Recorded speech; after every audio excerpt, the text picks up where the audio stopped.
Baik, karena sudah pukul 7 tepat, langsung saja kita mulai sambil menunggu yang lainnya ikut bergabung nanti di samping kita nanti ada beberapa yang juga akan menyusul. Saya mulai dulu, saya awali. Assalamualaikum warahmatullahi wabarakatuh. Bapak Ibu guru hebat semua yang sudah bergabung pada malam hari ini. Terima kasih khususnya pada Pak Nana, Pak Trisno, dan teman-teman yang lain sudah menyempatkan waktunya untuk bisa membersamai kita semua di sini untuk sharing bersama, berbagi, dan juga terus belajar dalam hal yang positif tentunya. Dan malam hari ini kita akan membahas tentang topik yang juga sudah kita nantikan, yang nanti akan disampaikan oleh Ibu Fatma, dosen dari Kediri, yang akan memaparkan secara garis besar tentang model atap yang digunakan untuk dasar kita menulis praktik baik. Khususnya di sini nanti yang akan kita lanjutkan dalam sebuah proyek gitu. Secara garis besar proyek menulis ya nanti akan disampaikan di akhir setelah pemaparan materi dari Ibu Fatma. Nanti sifatnya lebih sharing saja, jadi kalau Bapak Ibu mungkin ada yang ingin menambahkan, kita dialog saja, diskusi, jadi tidak dari satu arah, kita saling berbagi bersama di sini. Seperti itu. Saya di sini Bu Atus sebagai moderator dan akan membersamai dari awal sampai akhir, dan nanti di sini juga akan dibantu Bu Anis yang mungkin akan berbagi juga sharing terkait model atap yang akan kita bahas hari ini. Sehingga supaya tidak perlu berlama-lama lagi karena Bu Fatma juga sudah hadir bersama kita semua. Mungkin bisa tes mic dulu Bu Fatma. Halo, selamat malam. Selamat malam. Ya, bentar. Untuk selamat malam Bu, gimana kondisinya Bu? Sudah lebih fit ya Bu? Alhamdulillah sudah selesai isoman. Semangat selalu Bu Fatma ya. Ini teman-teman pasti ya. Ya.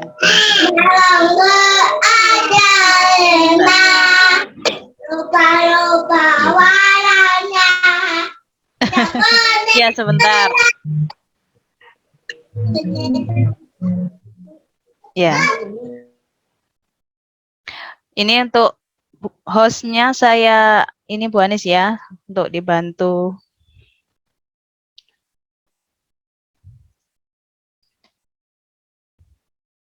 Baik, terima kasih Bu Fatma. Di sana juga ini Bu Fatma kondisinya mendung atau hujan tadi Bu di Kediri kota? Kayaknya panas sih. Siang tadi panas. Berarti sama ya. Nggak hujan ya. Iya. Di sini juga sama. Kayak saya kira sana deres, di sini panas. Ternyata sama kondisinya ya area sana.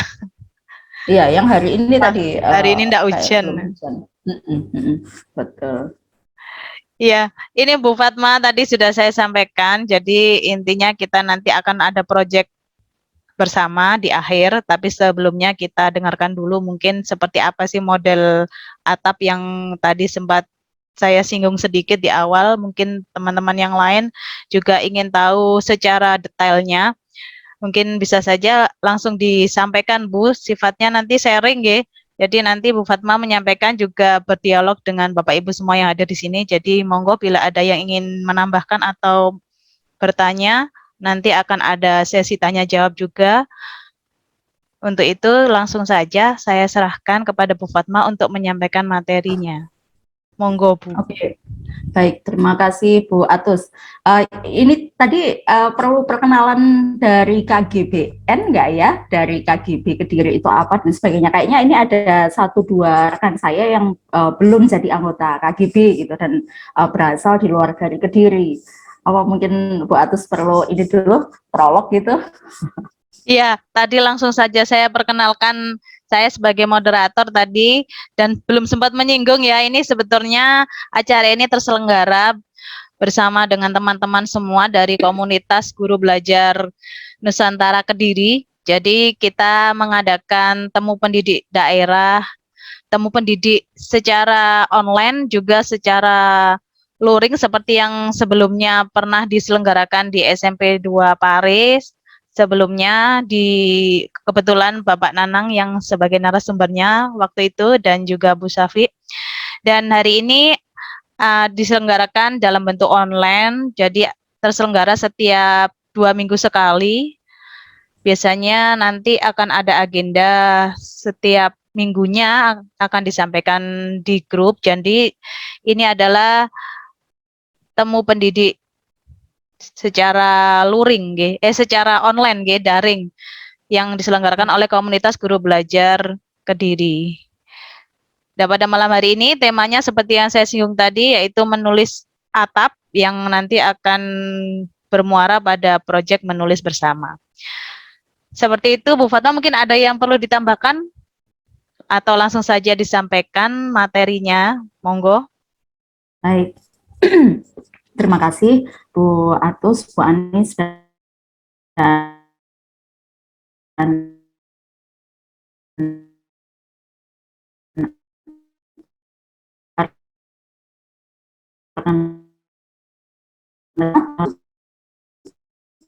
di Pangasen, Kediri. Saya juga pengurus dan juga penggerak dari komunitas guru belajar di Kediri, begitu ya. Baik, Bu Atus, minta tolong saya bisa share screen, kayaknya dijadikan co-host atau apa begitu. Oke, baik.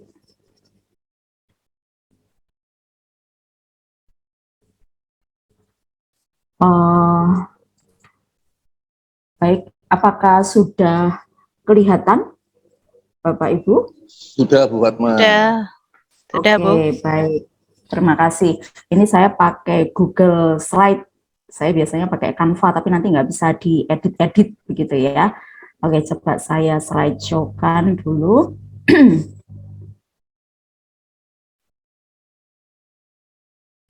Baik, ini judulnya adalah merefleksikan pengalaman belajar melalui tulisan berbasis atap, begitu ya. Jadi kenapa sih kita perlu menulis? Karena tujuannya adalah untuk merefleksikan. Merefleksikan itu apa ya? Merefleksikan kita berkaca dan seterusnya. Kemudian ini kalau sekarang kenalannya kan ini ya pakai akun medsos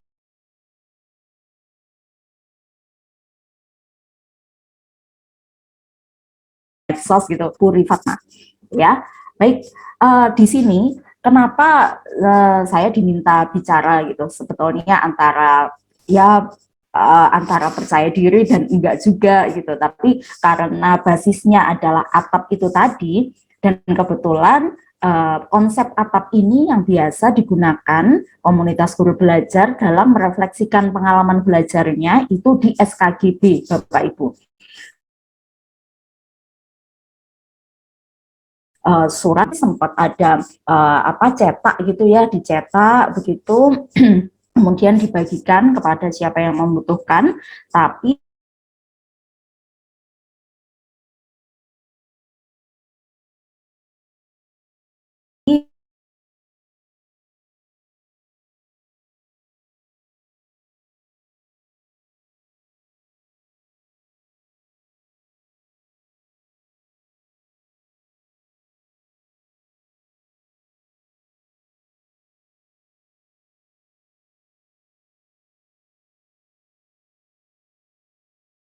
tapi apakah betul seperti itu gitu? Belum tentu. Kita harus bercermin dulu. Siapa tahu saya merasa jadi princess begini, tapi ternyata ini adalah gambaran yang lain, atau seorang makhluk yang buruk rupa dan sebagainya. Siapa tahu mahasiswa itu tidak menganggap saya berhasil mengajar. Siapa tahu rekan dosen lain itu tidak menganggap kinerja saya itu bagus gitu. Atau siapa tahu mungkin orang tua mahasiswa dan sebagainya merasa oh saya gagal sebagai dosen, mencontohkan hal yang buruk dan sebagainya begitu. Karena tanpa refleksi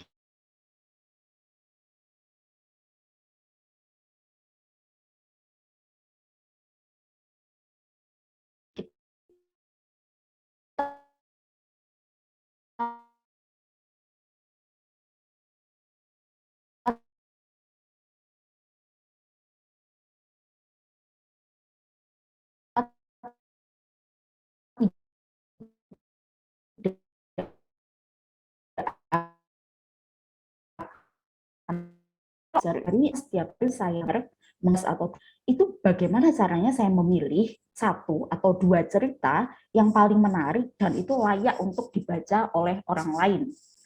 Kalau dipikir saya mungkin kita sudah masuk ratusan kelas atau ribuan kelas berbagai mata pelajaran dengan ribuan atau puluhan ribu jam mengajar. Tapi apakah betul semua itu selalu bermakna? Apakah betul semua itu cerita kita itu layak kita bagikan ke orang lain gitu?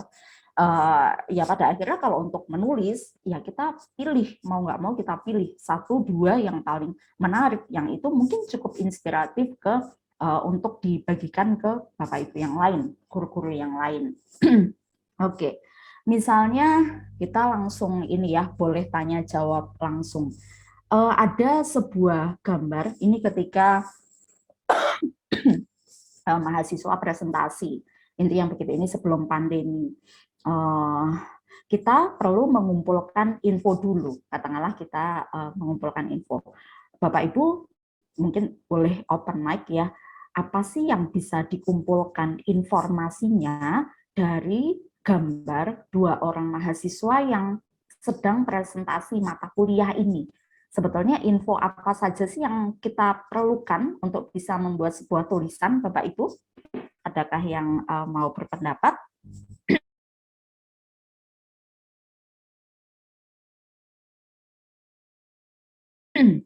Atau langsung menyampaikan juga boleh. Informasi apa saja yang bisa Silakan Bapak Ibu, mungkin bisa menuliskan di kolom chat atau bisa langsung kita mengangkat kumpulkan ini? ya.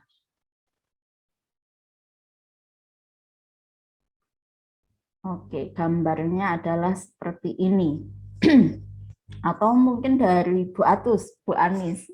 Kira-kira info apa saja sih yang bisa didapat, Bu?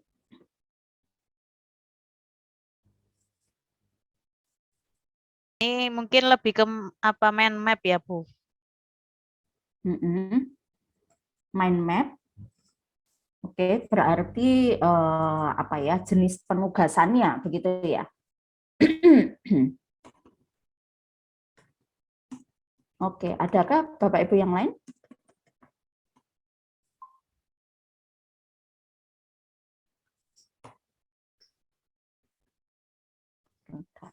Oke. Presentasi tanpa menggunakan PowerPoint. Oke, terima kasih Bu Ulfa. Oke, ada lagi kah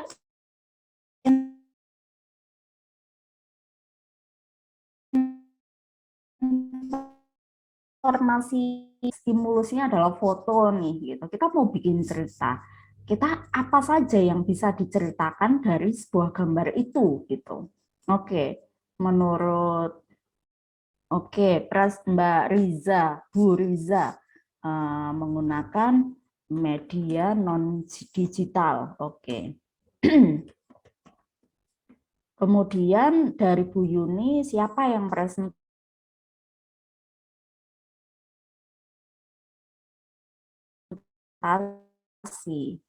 Ada lagi Bapak Ibu? Apa yang perlu diketahui? Pak Nanang, Pak sisinya cantik. Iya Pak, betul. Saya nulis gimana nih, mahasiswa cantik. Oke, baik. Bu Yuni lagi mempresentasikan apa gitu ya, Bu Opi juga materinya apa. Oke, ini berarti terkait matkulnya, mata kuliahnya apa. Oke, baik. Adakah yang lain? Belajar bersama teman sebaya dari Bu Indah.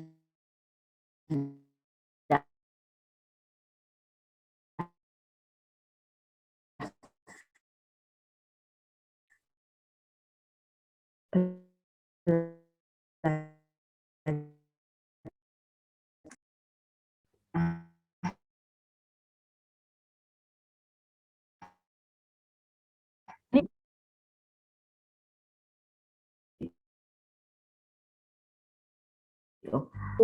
sempat waktu itu ya sering sih beberapa kali awal-awal saya nulis di SKGB selalu kesulitan di SKGB itu selalu diminta untuk memberikan foto apapun gitu ya, 3 foto yang mencerminkan cerita itu. Lah padahal kita kalau di sekolah misalnya di kampus kan nggak selalu ketika ngajar itu foto-foto atau mendokumentasikan kan, karena ya kita pikir apa namanya rutinitas dan sebagainya, ngapain di foto-foto gitu, ngapain selfie-selfie, kan tidak selalu diunggah dan sebagainya. Tapi ternyata saya cukup kesulitan ketika diminta foto bukti mana yang mencerminkan cerita itu. Nah, sejak saat itu, ketika ada, oh kayaknya kelasnya menarik nih, gitu. Saya ambil 1 atau 2 foto seperti ini, sehingga setidaknya di galeri saya ketika saya mau menuliskan sesuatu. Stimulus ini akan menjadi ide. Oh iya ya, kemarin saya melakukan ini. Oh iya ya, minggu lalu di mata kuliah ini kayaknya pas seru nih, gitu. Kemudian saya merefleksikan apa yang membuat seru. Itu siapa? Mata kuliahnya apa? Materinya sedang pokok bahasannya apa? Dan seterusnya begitu. Jadi Bapak Ibu tidak perlu ragu untuk mengambil 1-2 foto atau memvideokan, tidak harus diupload, tidak harus di-storykan dan sebagainya, tapi setidaknya jika ada keperluan menceritakan praktik baik pengajaran, itu tidak kehabisan ide, begitu ya.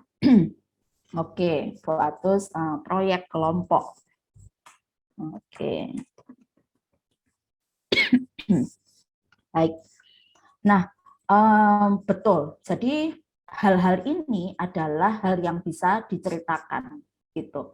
Jadi ketika ada sebuah kegiatan, kita perlu menceritakan dengan cukup detail gitu ya, informasi-informasi yang sekiranya orang ingin tahu itu apa gitu. Saya tidak bilang bahwa kita harus mengikuti pasar, pasar itu pengen lihat apa sih ceritanya, enggak usah. Bapak Ibu pengen cerita apa, yang Bapak Ibu yakin itu cukup refleksif dan bermanfaat buat orang lain, itu yang Bapak Ibu ceritakan. Misalnya, oke, mind map, kemudian presentasi tanpa PowerPoint digital. Itu siapa yang presentasi? Materinya apa? Mata kuliahnya apa? Apakah ini bentuk belajar dengan teman sebaya, artinya audiensnya juga mahasiswa, atau belajar sebaya itu maksudnya kerja kelompok begitu, atau yang lain.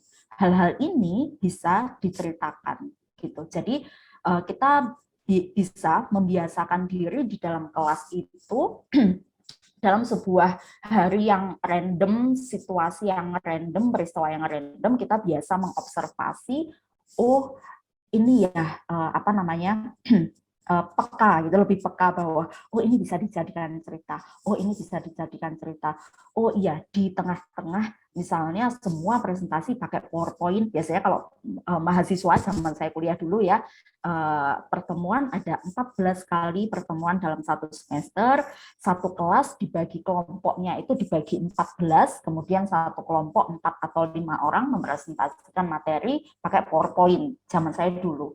Oh, tapi kenapa kok tiba-tiba nggak pakai PowerPoint? Sekarang kan serba digital, kenapa kembali pakai kertas dan diwarna-warna kayak anak TK begini, begitu. Nah, itu kan berarti hal yang bisa diceritakan.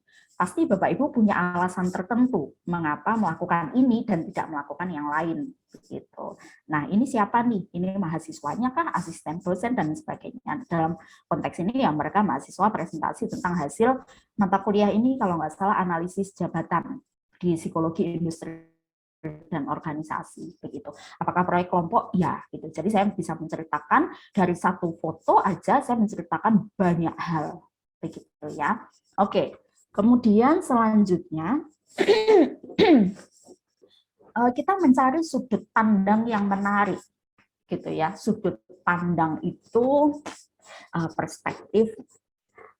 Orang bisa melihat dari layar yang sama. Semuanya sedang melihat katakanlah gambar ini. Tapi sudut pandang Bapak Ibu pasti berbeda. Di sini misalnya ada 31 orang, kita akan menemukan 31 sudut pandang yang mungkin berbeda-beda gitu. Nanti kita akan mencari mana yang paling menarik begitu. Oke, bisa dituliskan kembali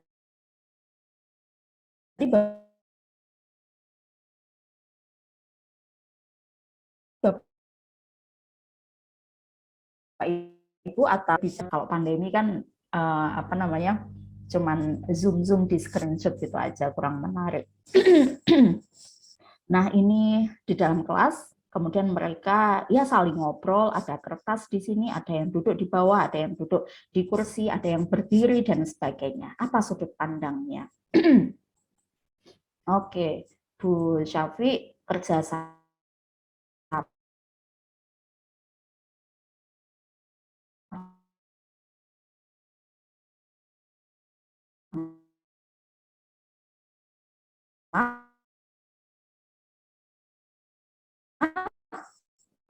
arah kolaborasi. Bu Anis, tutor, teman,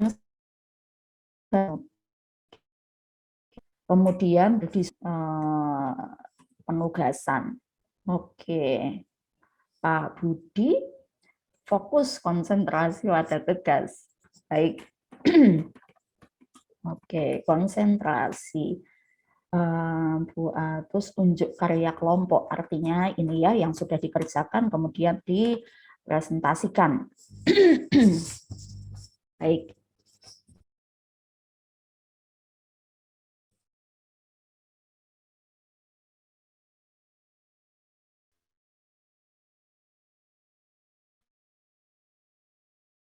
Adakah tapi mungkin apakah bisa dilihat sesuatu yang mungkin orang lain tuh nggak kepikiran, settingnya sama, mata kuliahnya ini pasti sama, tapi kayaknya orang itu nggak akan kepikiran nulisin tentang ini deh, gitu. Ada nggak dari gambar ini? Karena perlu juga, namanya kan ini ya, originalitas. Kenapa kalau misalnya kita ikut lomba atau apa, puisi, cerpen, ini ada namanya novelty atau kebaruan atau sudut pandang yang baru, kemudian yang orang lain itu mungkin nggak kepikiran. Jadi kebaruannya apa nih gitu? Apa hal orisinal, apa hal yang takkan yang lainnya misalnya nggak kepikiran gitu ya. Oke, misalnya mengajikan dari Bu Opi. Kemudian Bu Siti Halimah ada pengamatan, maksudnya mahasiswanya kah yang melakukan pengamatan atau dosennya? Dan seterusnya. Oke ya, baik. Oke, macam-macam. Kita bisa melihatnya itu dari berbagai sudut pandang. Kerjasama, iya, jelas ya. Kolaborasi ini perlu diperjelas juga antara siapa dan siapa. Kebetulan sih di sini homogen mahasiswa semua gitu. Nah, ini perlu diperjelas kolaborasinya apakah dengan sesama teman dalam kelompok atau yang lain gitu. Kemudian tutor teman sebaya. Oke, ini menurut saya cukup menarik begitu. Karena selama ini dosen atau guru dijadikan satu-satunya atau sumber utama belajar di dalam kelas gitu. Tapi memang betul di kegiatan ini saya meminta teman-teman mengajari temannya yang lain. Apakah ini adalah diskusi? Iya. Apakah mereka kolaborasi kerjasama dalam kelompok, unjuk karya kelompok? Iya. Itu adalah penugasannya mereka. Ini kalau nggak salah itu ngomongin apa ya? Mungkin sejarah dan aliran psikologi kalau nggak salah. Kemudian mereka berkelompok dan membuat di satu kertas begitu, dan daripada saya menjelaskan satu-satu yang mana aliran psikologi itu banyak, terbatas waktu, mending mereka saling berpindah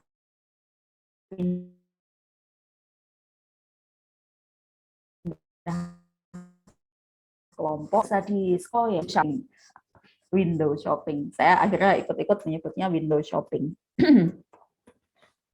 Melihat-lihat gitu ya. Ini orangnya berkelompok ke kelompok yang untuk berbelanja ilmu. Di sini misalnya teori aliran psikologi A. Dia dijelaskan oleh kelompok yang membuat tentang aliran A. Kemudian Oke, B dia dijelaskan dan sebagainya gitu.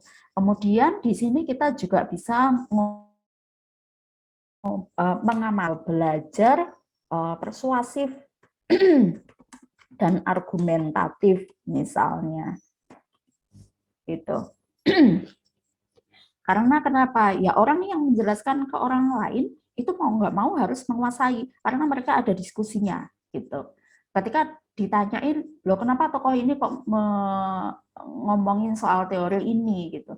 Oh iya soalnya ini. Loh emang kenapa, apakah teori yang aliran sebelumnya itu keliru? Kenapa dia bantah dan membuat aliran yang baru dan sebagainya kayak begitu.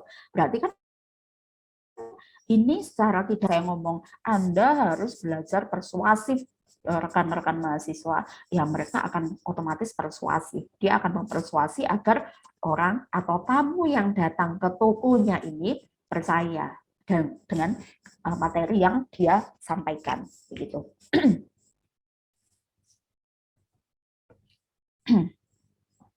Oke, mungkin sudut pandang lain apa ya mengasihkan, saya rasa ya cukup mengasihkan situasinya pada waktu itu ya. Kemudian ini juga saya lupa menulis tentang apa ya, manajemen kelas kalau nggak salah waktu itu di ini pameran ide, betul Bu Atus ya. Walaupun idenya tidak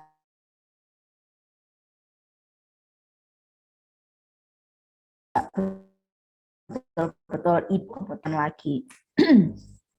Kemudian mungkin yang tidak terfikirkan oleh orang lain, gitu ya. Ini kenapa gambarnya ada yang di bawah, ada yang di atas? Oke, berarti saya bisa menceritakan sebetulnya bukan hanya tentang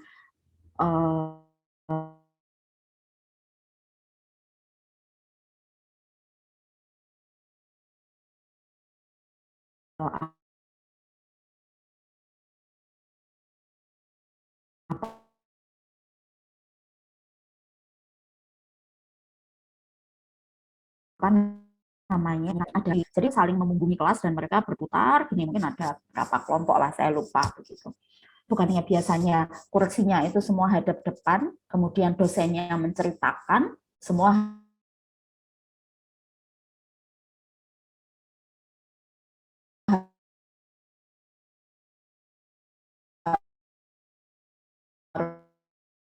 harus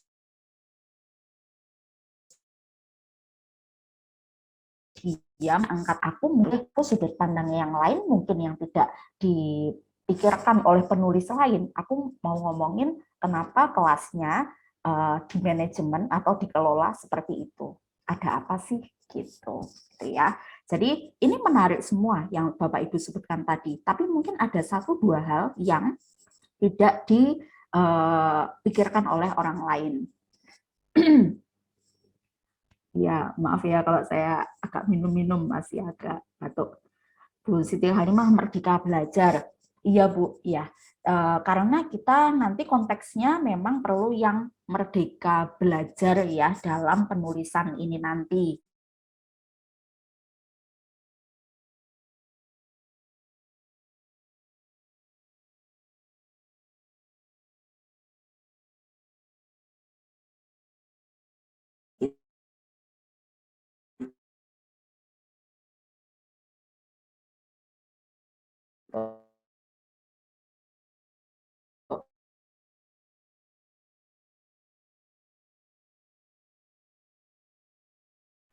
Latihan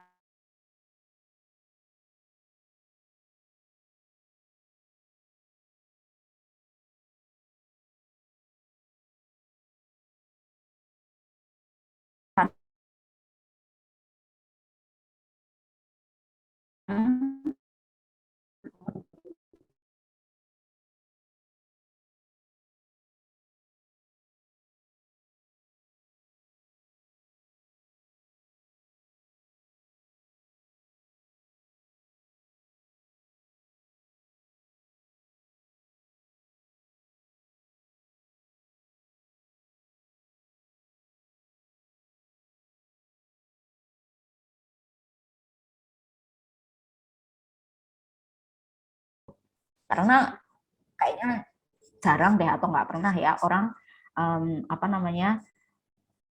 lihat konten tulisannya dulu, baru lihat judul, kayaknya enggak.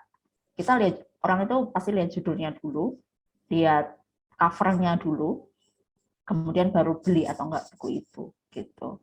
Jadi don't judge the book from the cover gitu. Mungkin dalam konteks tulisan, ya kita judge the book by its cover memang. Kita judge konten tulisan dari judulnya juga, mau tidak mau itu seperti itu. Oke, Bapak Ibu boleh menuliskan atau boleh open mic apa kira-kira judul yang menarik di situ.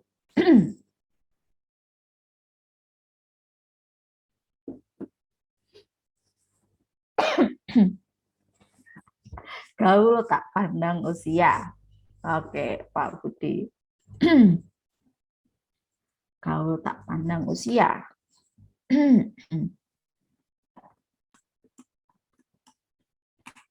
Salam dua jari. Ini kayak apa sih dua jari itu? Jokowi. Kok Jokowi? Prabowo ya? Salam dua jari dari semua generasi. Oke. Aku 60 tahun lagi. Bu Ulfa. 60 tahun lagi. Kalau mahasiswanya 20 tahun, berarti mereka pas 80 tahun ya. Oh, Bu Devi jangan DM, Bu. Nah, oke. Rentang kisah dalam satu waktu.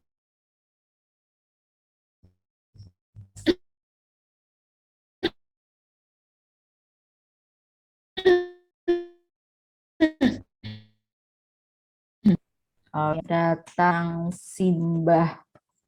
Oke, indahnya kebersamaan. Dan seterusnya. Memang kita perlu, aku yang dulu bukanlah yang sekarang. Itu ini enggak sih?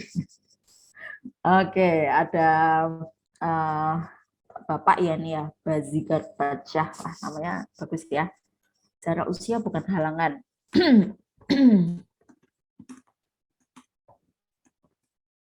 Ya, kayaknya satu atau dua kali itu judul saya pernah diedit lah, kalau nggak salah di SKGB itu. Jadi memang menarik itu penting, memikat itu penting, tapi juga kita lihat medianya apa dulu.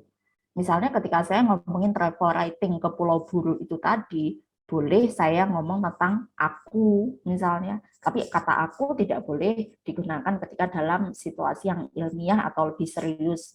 Mungkin adalah saya dan sebagainya. Atau mungkin tidak pakai aku saya, tapi mungkin dosen yang atau guru yang dan sebagainya. Begitu. Di sini kalau tulisannya yang apa judulnya rima, ada rimanya ya. Misalnya ini, diriku yang sekarang dan yang akan datang, misalnya. Tua bukan pilihan. Oke. Oke, ini berima ya. Ini memang saya juga senang sih, maksudnya kelihatan lebih indah dibaca aja. Di lidah juga lebih indah. Misalnya dua jari dari semua generasi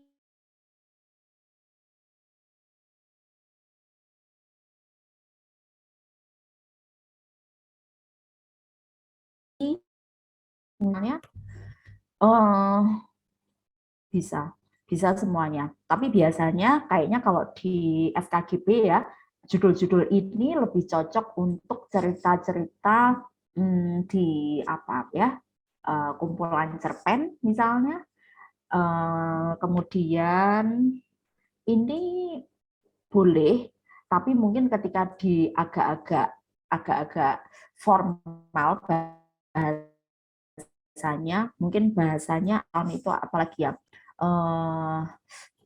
apa misalnya mahasiswa meneropong 60 tahun lagi, atau mahasiswa belajar kehidupan soal 60 tahun lagi misalnya. Nah, lebih kayak begitu. Jadi kalau ini khas sekali cerita-cerita yang indah, cerita yang mellow, cerita yang novel novel atau kumpulan cerpen atau puisi gitu. Tapi esensinya menarik, menarik. Bagaimana mahasiswa memperkirakan, oh ketoke aku 60 tahun lagi akan kayak begini. Oh mungkin kalau anakku sudah nggak mau nerima aku lagi, mungkin aku juga akan ditaruh di panti jompo dan sebagainya. Apakah cerita ini muncul di situ atas refleksi mahasiswa? Ya, mereka juga membayangkan itu. Setelah ini kami diskusi lagi di sebuah ruangan gede, ada refleksinya gitu. Oh iya Bu, saya orang tua saya kalau misalnya daripada ikut sama saya dan enggak malah diopeni dengan baik, kayaknya mereka akan lebih bahagia kalau di panti jompo deh. Oh ternyata refleksinya itu ada mahasiswa yang berpikir seperti itu. Ya nggak apa-apa ya, saya biarin aja namanya anak berpikir gitu ya. Tapi ada juga yang menentang, enggak Bu, pokoknya apapun kondisinya nanti orang tua akan saya tetap saya openi sampai beliau meninggal, misalnya kayak gitu. Dia itu sederhana. Bu Ani, nenek gaul, it's okay. Bahagia itu sederhana, oke. Oke, indahnya kebersamaan secara usia bukan halangan. Ini kayak orang ini ya, orang nikah beda usia jauh gitu. Bu Ilmi ya, daun tumbuh tanpa suara. Oke, mungkin kalau kita lihat sebentar, apa sih judul-judul yang di-approve? Sebentar. Iya, kayaknya lebih ke agak-agak formal gitu ya. Literasi ini atau to the point mau ngomong apa gitu. Undang praktisi untuk kolaborasi. Ini kan bahasa-bahasa khas KGB sekali ya. Kolaborasi, literasi, disiplin positif misalnya. Kebiasaan komunikasi positif, dan seterusnya. Oh ya, berarti kalau di SKGB itu yang di-approve adalah judul-judul yang mungkin tidak terlalu berbunga-bunga seperti itu bahasanya, tapi to the point dia mau ngomongin apa dalam bahasa yang lebih formal gitu ya. Kalau saya memberi judul ini apa ya? Saya kayaknya pernah nulis ini, cuman kok saya lupa tulisannya. Kayaknya saya ngasih judul waktu itu apa ya? Belajar psikologi perkembangan di panti jompo kah? Jompo mungkin agak ini ya. Jadi harus ini ya, panti Wereda. Bahasa resminya dari pemerintah. Nah, sebetulnya mungkin ini tidak terlalu berbunga-bunga gitu ya. Cuman karena tujuannya adalah untuk formal dan orang to the point, ngerti apa sih yang mau diceritakan. Oh, Fatma mau cerita soal mata kuliahnya dari psikologi perkembangan, tapi lokasinya di Panti Wereda. Begitu. Ini bukan judul terbaik sih. Judul-judul ini juga bisa juga. Oke ya. Ya, begitu. Oke, nanti bisa kita eksplor lagi.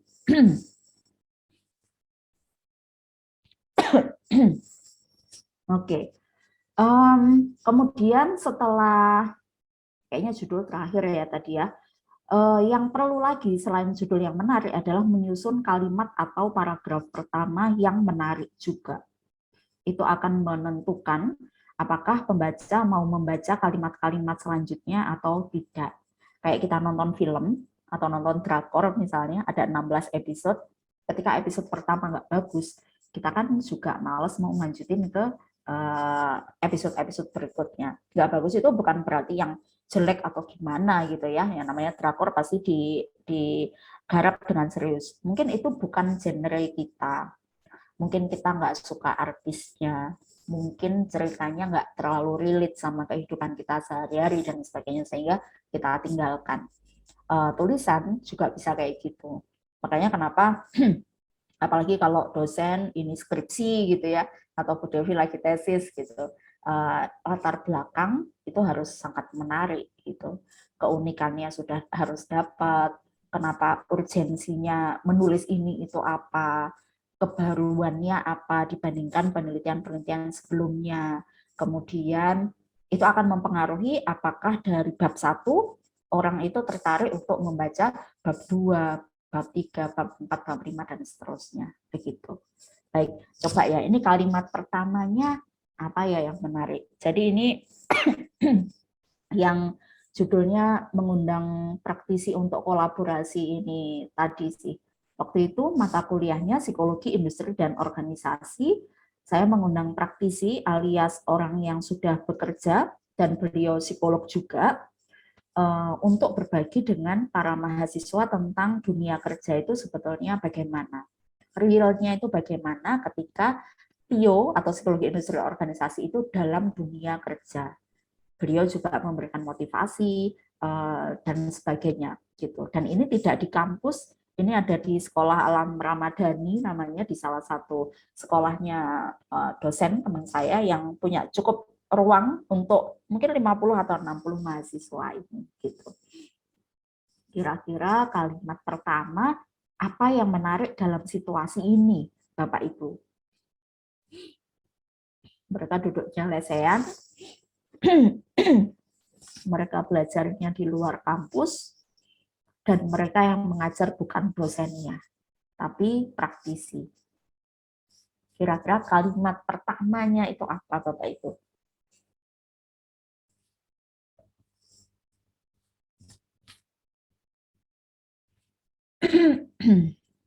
Silakan, boleh dituliskan, boleh di open mic juga boleh. Satu kalimat aja. Apa kalimat pertama yang menarik begitu?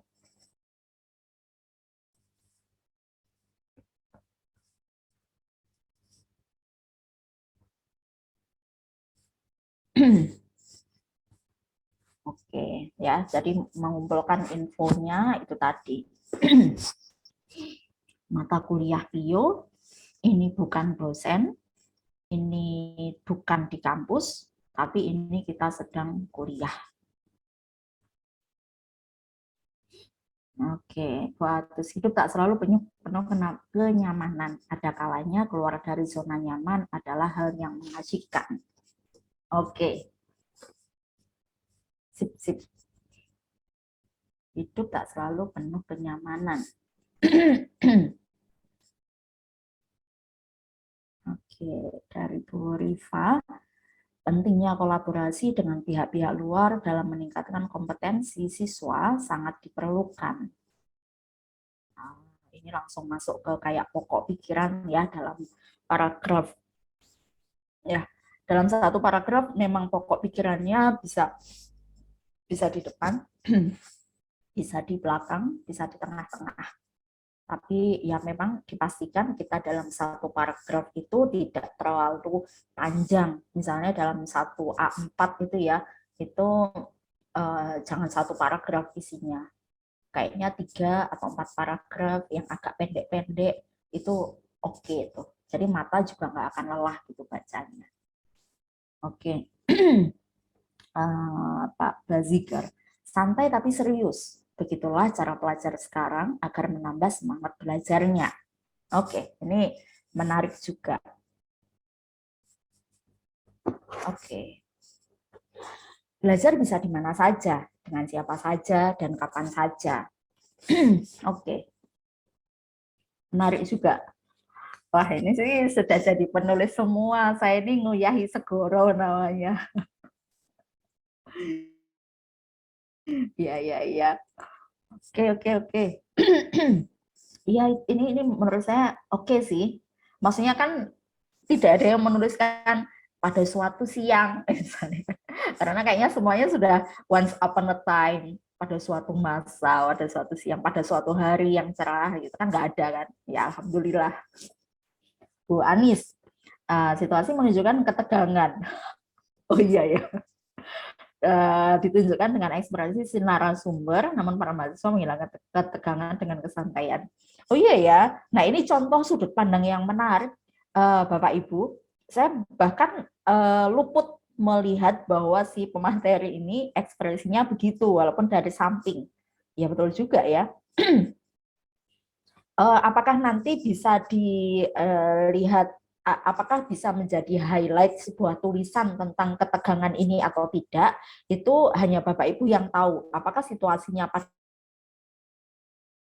saat itu memang boleh di-highlight ketika ternyata ekspresinya si pembicara tegang.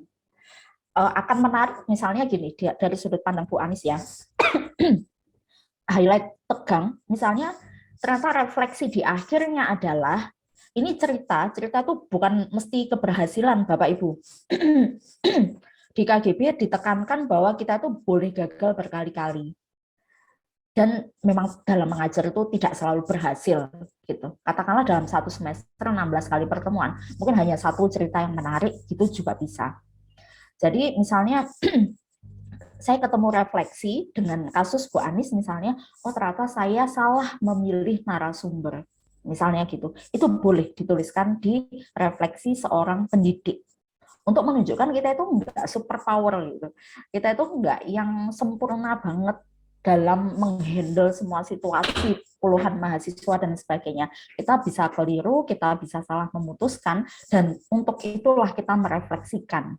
Refleksi di akhir adalah, oh iya berarti ke depannya saya jangan mengundang narasumber yang kurang senyum atau tidak biasa menghadapi anak-anak yang muda.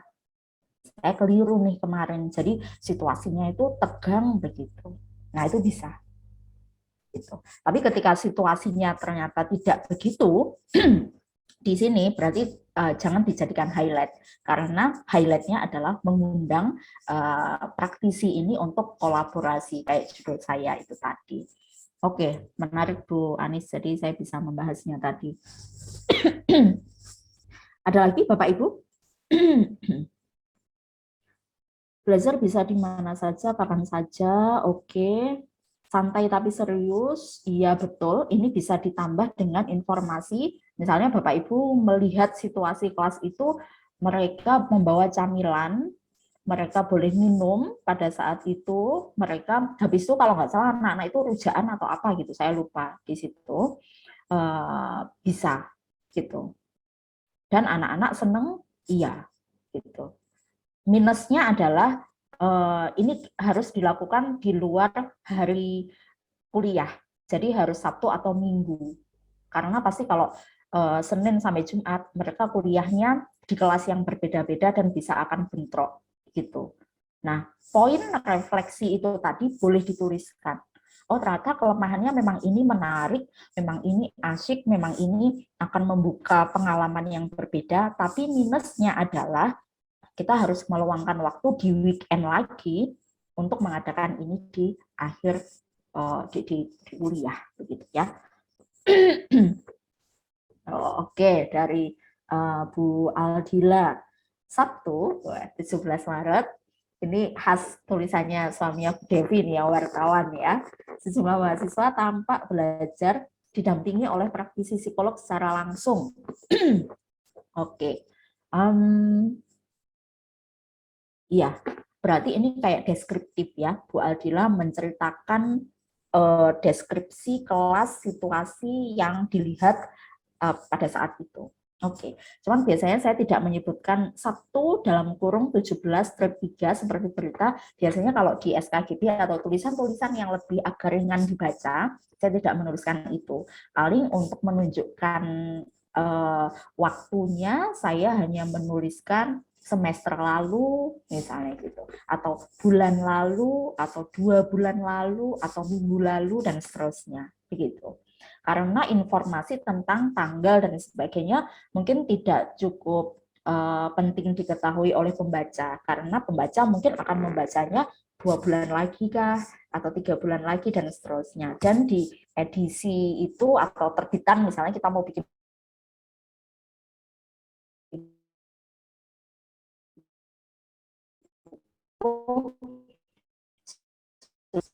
Oke, jadi ini pendekar lokasi.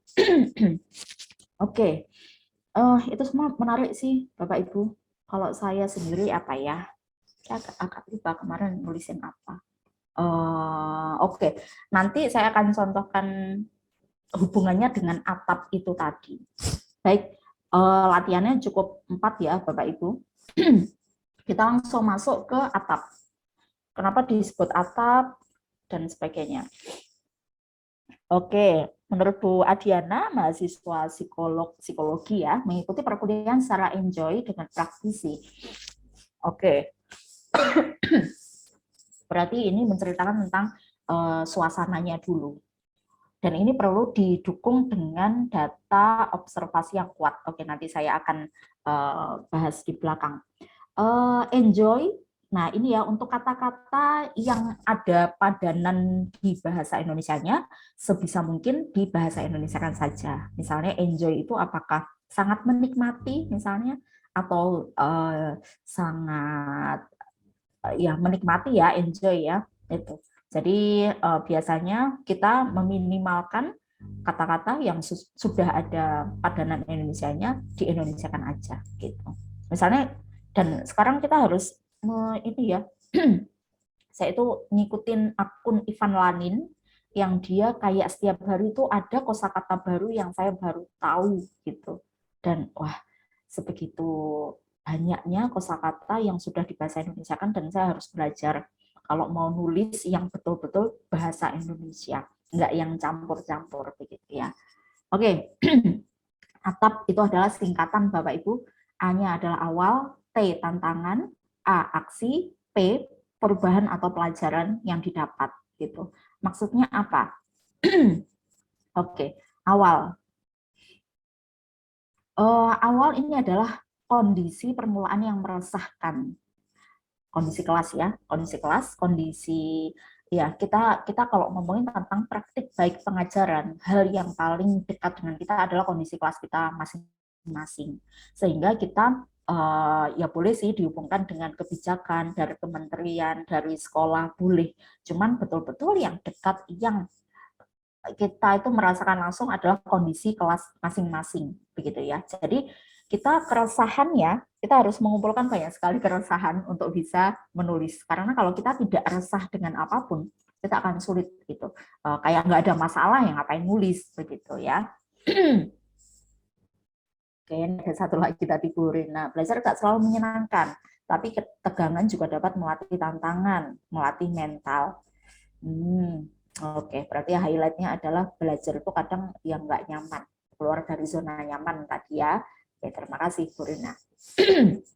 Saya lanjutkan. Awal ya. Jadi bisa secara umum tulisan nanti yang akan kita tuliskan di praktik baik pengajaran dibagi 4 subbagian lah. Pertama harus ada kondisi awalnya bagaimana. Karena tanpa ada kondisi awal, kita tidak bisa menceritakan kondisi akhirnya dan perubahannya apa yang tampak. Begitu. Kita harus meresahkan satu atau dua hal dulu. Gitu. Hal yang ingin diubah apa? Kayak misalnya apa? Kuliah di panti Ureda tadi. Apa hal yang saya resahkan? Hal yang saya resahkan adalah ketika saya kuliah dari dulu, kenapa kuliahnya selalu di kampus? Kenapa selalu, tapi ini dulu ya, zaman tahun 2000 sekian gitu. Nah, kenapa hanya dosen aja yang mengajar? Kenapa saya tidak diperkenalkan oleh orang lain di luar kampus dan sebagainya? Itu hal yang meresahkan. Apa yang ingin saya ubah gitu? Saya ingin mengubah bahwa sumber belajar itu tidak hanya dari buku yang mahal-mahal itu saja, tidak hanya dari jurnal-jurnal ilmiah saja, tidak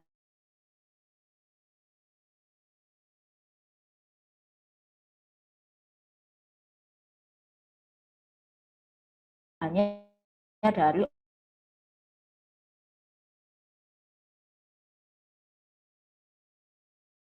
omongan dosen aja, apalah dulu mungkin ada yang pengemis atau orang yang hidup di jalanan ya, atau mungkin pegawai kah dan sebagainya gitu. Tantangan T, atap T, macam tantangan yang dihadapi, tanggung jawab sebagai seorang guru atau dosen itu apa. Jadi tantangannya apa ketika saya pengen mengenalkan anak-anak ke mbah-mbah itu. Tantangannya banyak. Satu, saya kan tinggal di kota Kediri. Kota Kediri itu jauh yang saya tanya-tanyakan dan di googling dan sebagainya, tidak ada panti jompo. Ada Anur dan sebagainya di sini, cuman mbah-mbahnya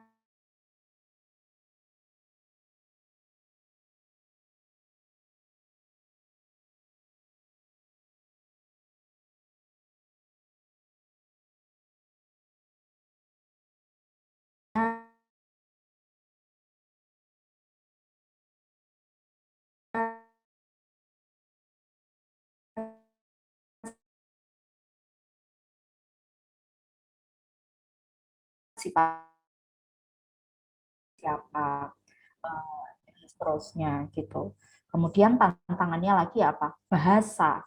Mahasiswa saya tidak hanya berasal dari Jawa, tapi banyak juga dari luar Jawa yang mondok ke Kediri, sehingga di sini mereka tidak bisa bahasa Jawa, sedangkan mbah-mbahnya itu kan bahasa Jawa semuanya. Jawanya kromo inggil lagi. Anak-anak bisa bahasa Jawa aja bisanya ngoko. Kalau sama orang tua agak-agak nggak sopan. Artinya anak-anak bisa apa enggak gitu. Jadi saya resah banget awalnya gitu ya dengan kondisi itu, tapi saya juga merasa itu banyak tantangannya. Saya ini mau gimana gitu dengan banyak tantangan itu gitu. Oke, kemudian aksi. Tindakan nyata yang telah dilakukan untuk menjawab tantangan dan mengubah kondisi itu. Jadi dengan adanya, saya sadar bahwa tantangan saya begitu, tapi tanggung jawab saya gitu. Tanggung jawab saya adalah misalnya anak-anak menguasai kompetensi di mata kuliah ini gitu. Kompetensi tidak akan dikuasai kalau mereka tidak ketemu subjek secara langsung, karena ini adalah psikologi ilmu sosial, ilmu yang harus ketemu orang lain misalnya gitu. Nah, tindakannya apa?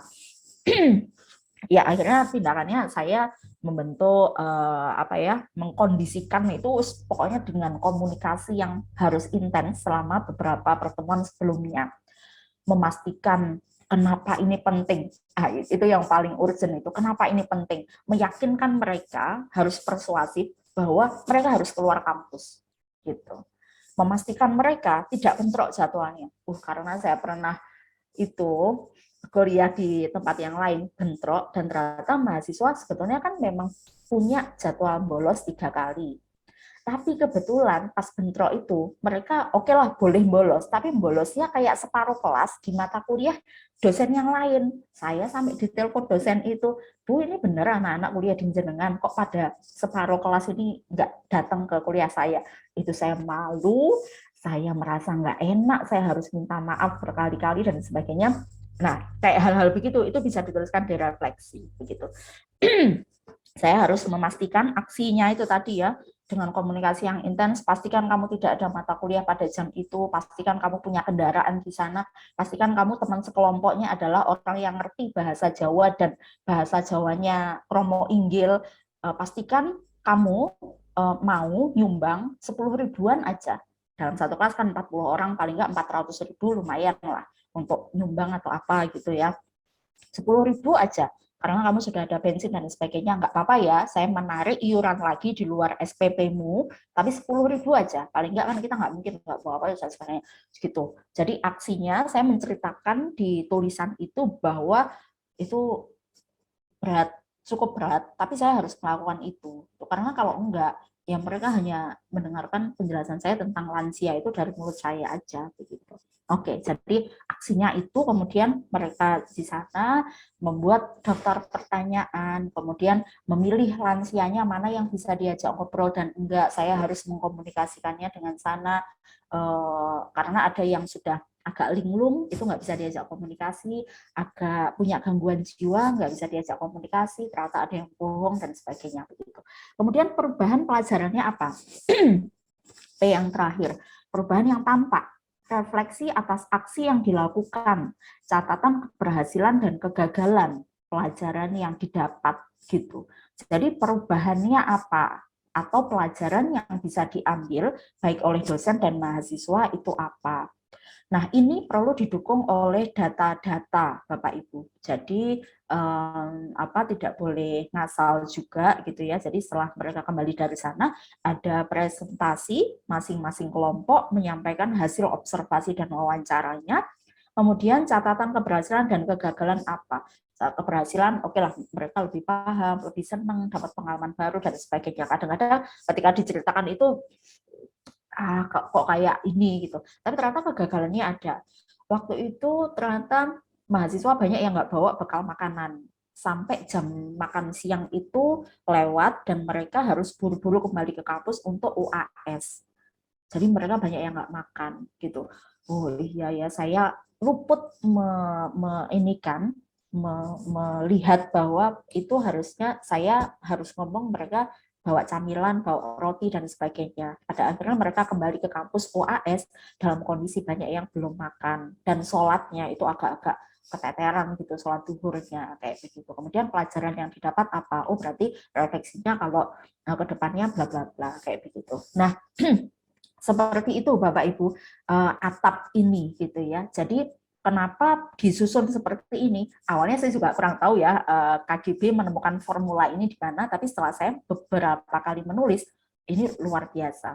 Artinya ada kondisi awal yang diubah, ada apa yang dosen atau guru itu lakukan dan perubahannya apa. Itu sudah sistematis, sudah orang baca itu mungkin akan mendapat sebuah informasi yang komplit tentang pembelajaran itu. Begitu ya. Oke, masih jam 8. Oke, satu sedikit lagi. Jangan lupa prinsip merdeka belajar. Jadi nanti kita menuliskannya itu pastikan tetap mengacu pada prinsip merdeka belajar itu. Mungkin kalau Merdeka Belajar ada dari teori macam-macam ya, cuman saya ambilkan dari versinya komunitas guru belajar. Ya ketika saya melihat dari teorinya self-regulated learning dan sebagainya, memang ada 3 bagian ini. Pertama, pastikan cerita itu mengandung komitmen pada tujuan belajar. Tidak hanya pada RPP, tapi tujuan belajarnya yang esensial itu apa sih gitu. Misalnya di saya tadi, tujuan belajar yang esensial adalah mereka tahu kondisi nyata perkembangan lansia dari si lansia betulan di masyarakat gitu ya. Jadi pertama komitmen pada tujuan belajar. Jadi tujuan belajarnya misalnya belajar begitu, tapi akan tidak sinkron ketika di belakang nanti saya ternyata lebih menekankan pada, oh kamu nilainya bagus kalau begini, kamu nilainya akan jelek kalau begini. Ya kan nggak sinkron. Karena sinkron itu harusnya kalau tujuannya A, caranya juga A, dan seterusnya. Gitu. Yang kedua adalah mandiri dalam memilih cara belajar. Jadi di sini merdeka belajar itu kita merdeka untuk memilih strategi atau cara belajar. Cara belajar macam-macam, boleh di dalam kelas, boleh di luar kelas, boleh dengan video YouTube, boleh dengan Mentimeter kah, boleh dengan e-learning, boleh dengan Zoom, boleh dengan Google Meet dan sebagainya. Dan di cerita itu Bapak Ibu perlu menceritakan bahwa dosen dan mahasiswa punya kemandirian, punya kemerdekaan dalam memilih cara belajar. Tapi jangan lupa melalui komunikasi ya Bapak Ibu. Jadi cara belajarnya, ayo kita ke sana. Kayaknya menurut dosen menarik deh. Tapi tanpa dikomunikasikan ke mahasiswa, itu juga tidak merdeka belajar. Jadi memilih cara belajar harus disepakati oleh si murid itu juga. Jadi tidak ada yang satu arah begitu.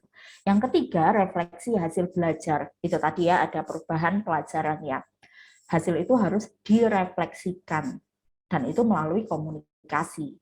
Ya melalui umpan balik. Gimana menurut anak-anak, menurut apa kalian ada manfaatnya enggak dan sebagainya itu ya. Jadi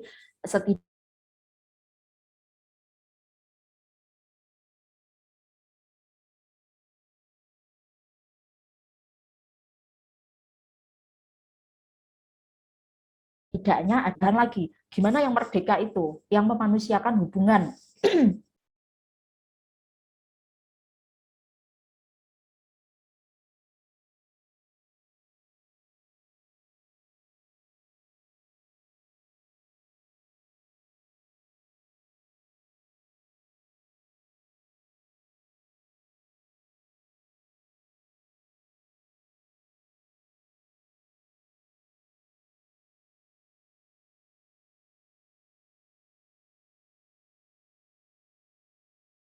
nanti kalau kamu telat ke panti Reda,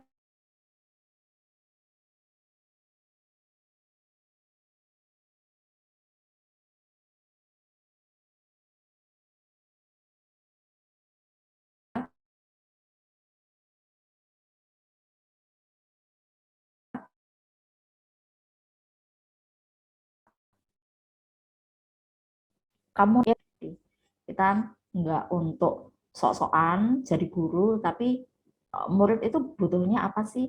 Mereka penting nggak dengan kegiatan ini? Ada manfaatnya nggak buat mereka? Gitu ya, student centered. Belajar untuk menguasai kompetensi, bukan sekedar nilai, memberdayakan konteks sekitar murid, misalnya, salah satunya itu tadi, kalau ada praktisi, ya saya memberdayakan konteks. Konteks sekitar kita itu ada praktisi, ada panti ureda, ada apalah TK, PAUD, dan sebagainya yang bisa kami jadikan sumber belajar, dan sebagainya. Mengupayakan kolaborasi antar pihak, ya itu tadi. Itu ya, jadi ceritanya perlu yang merdeka belajar. Nah, langkah praktisnya ini saya rangkumkan tadi, Bapak Ibu. Tentukan ide cerita yang menarik itu tadi ya, ide cerita, sudut pandangnya yang tidak terpikirkan oleh orang lain. Yang ketiga, kumpulkan data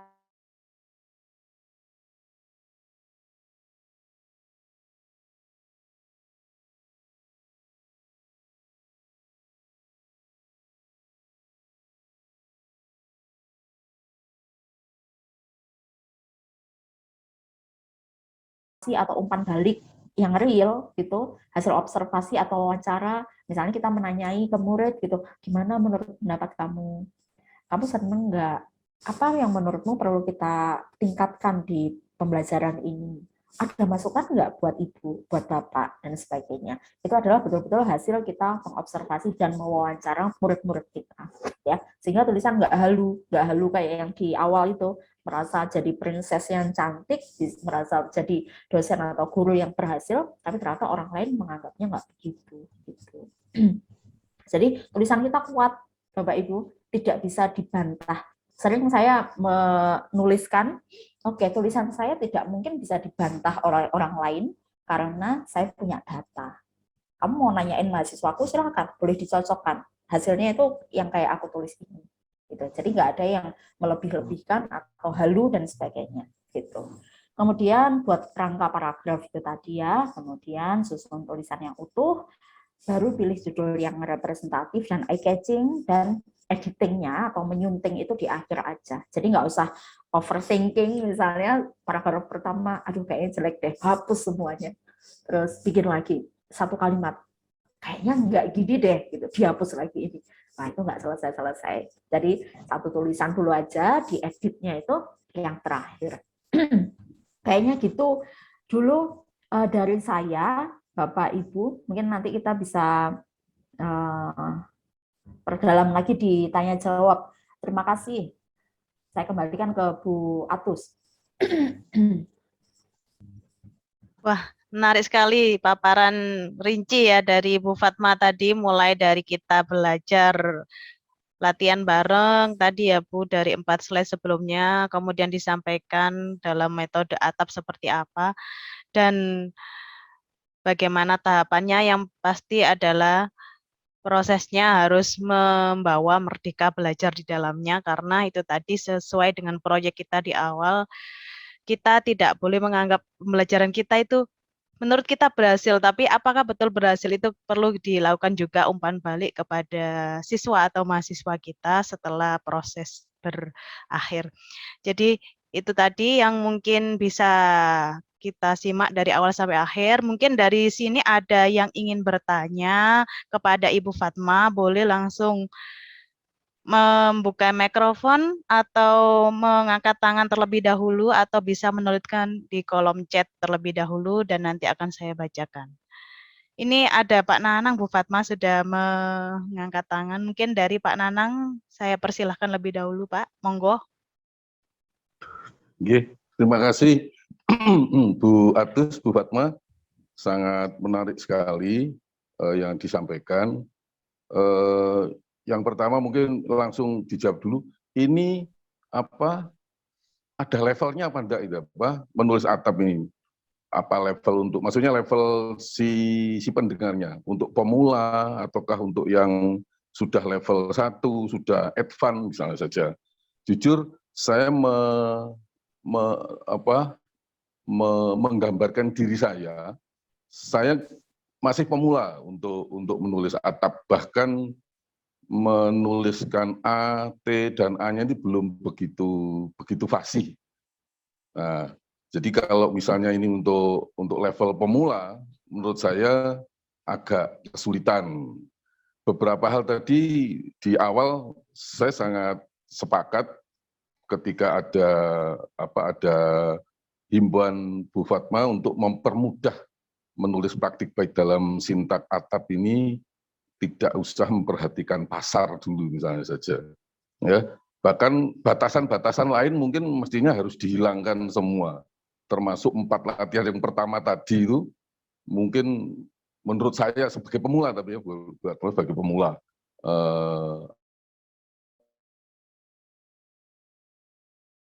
apa tidak harus pertama pemula supaya bisa nulis atap dulu, kenal dulu apa saja sih A, T, A, dan P itu apa saja. Kemudian tidak usah memilih dari sekian yang sudah dilakukan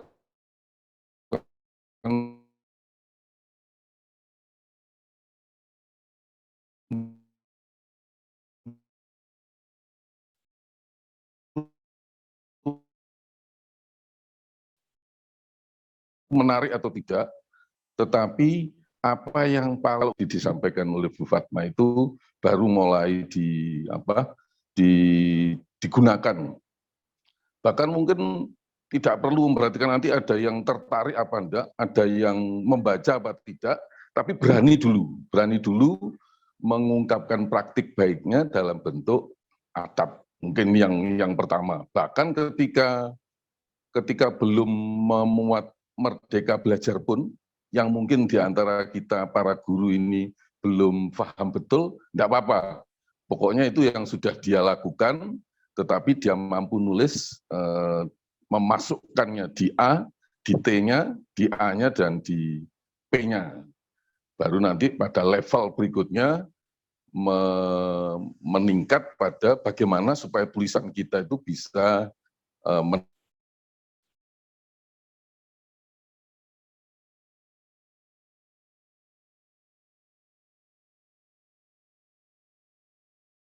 tidak apa-apa untuk menunjukkan bahwa tulisan kita itu terbuka sepanjang yang membantah juga punya argumentasi, oke saja. Bahkan kekuatannya nanti justru menurut saya ada di kalau bisa semacam dipresentasikan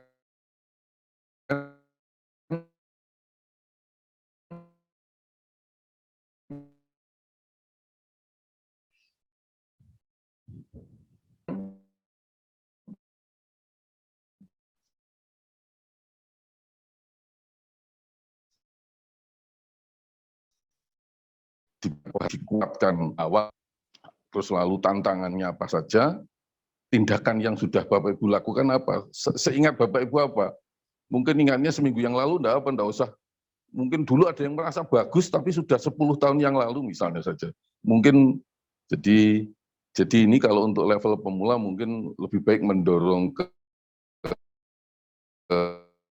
situ dulu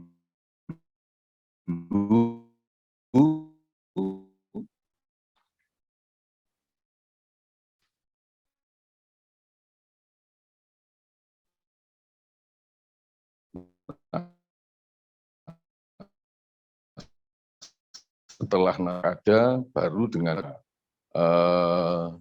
kemudian yang kedua sekedar informasi untuk teman-teman KGBN, mungkin yang belum tahu, Pak Nanang pengawas sekolah ya, saat ini mendampingi hampir 8 sekolah untuk secara mandiri memilih IKM, implementasi kurikulum Merdeka.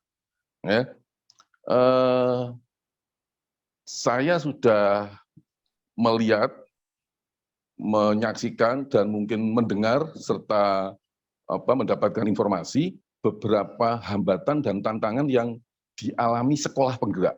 Sekolah yang selama setahun ini sudah melaksanakan kurikulum Merdeka, yang notabene melalui seleksi dan akhirnya oleh kementerian mendapat support baik berupa dana maupun pelatihan-pelatihan.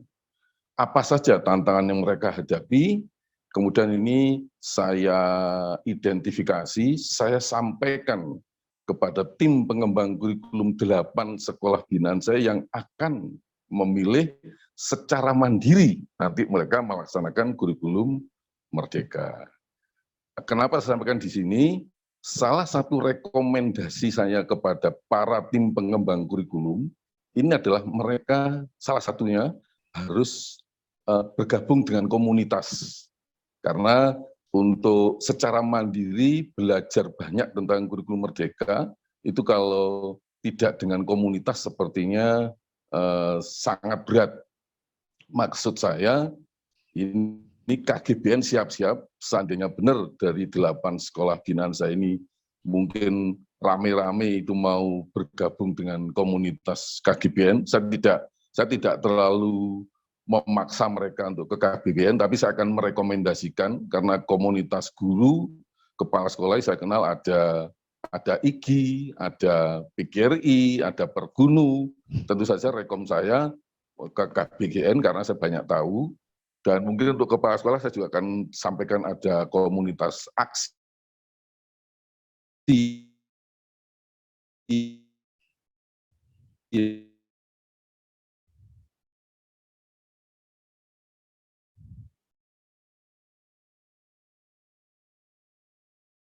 sekolah binaan saya ini rame-rame bergabung KGBN, dan mungkin perlu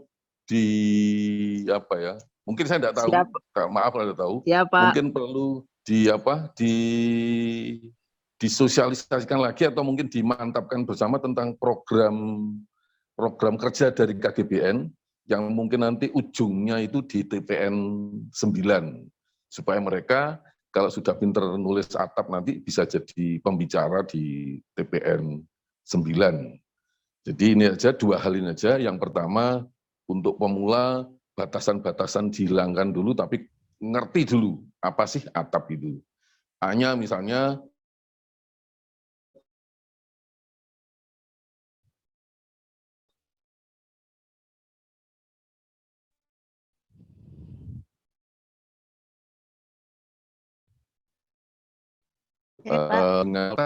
banyak di kelas itu, 36 dan sekian. Oh, aksinya apa?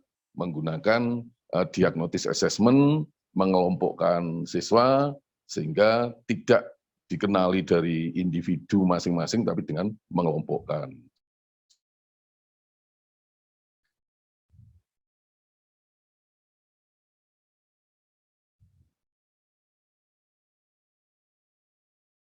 Baik. Sehingga perlu bisa dibimbing, baru ngeles pinter-pinter kayak batasan Bu Fatma. Yang kedua, siap-siap KGBN nanti untuk ikut menyambut teman-teman sekolah binaan Pak Nanang, guru yang ingin bergabung. Bu Fatma, terima kasih, saya apresiasi sekali. Mungkin lain kali ya bisa kita tingkatkan, bahkan mungkin nanti saya juga minta waktu Bu Fatma kalau nanti teman-teman guru di dalam binaan Pak Nanang juga ingin lebih dalam menulis tentang atap. Terima kasih, saya kembalikan Bu Atu. Assalamualaikum warahmatullahi wabarakatuh. Waalaikumsalam warahmatullahi wabarakatuh. Terima kasih Pak Nanang atas pertanyaannya. Ini langsung direspon atau saya bacakan juga yang di kolom chat, Bu Fatma? Ya, mungkin satu-satu aja ya. Baik. Saya silakan dari Pak Nanang terlebih dahulu direspon, Bu, ditanggapi, monggo. Iya, baik. Terima kasih sekali Pak Nanang. Saya ini belum ketemu Pak Nanang, cuman online beberapa kali, dan saya justru sangat berterima kasih diingatkan seperti itu tadi ya.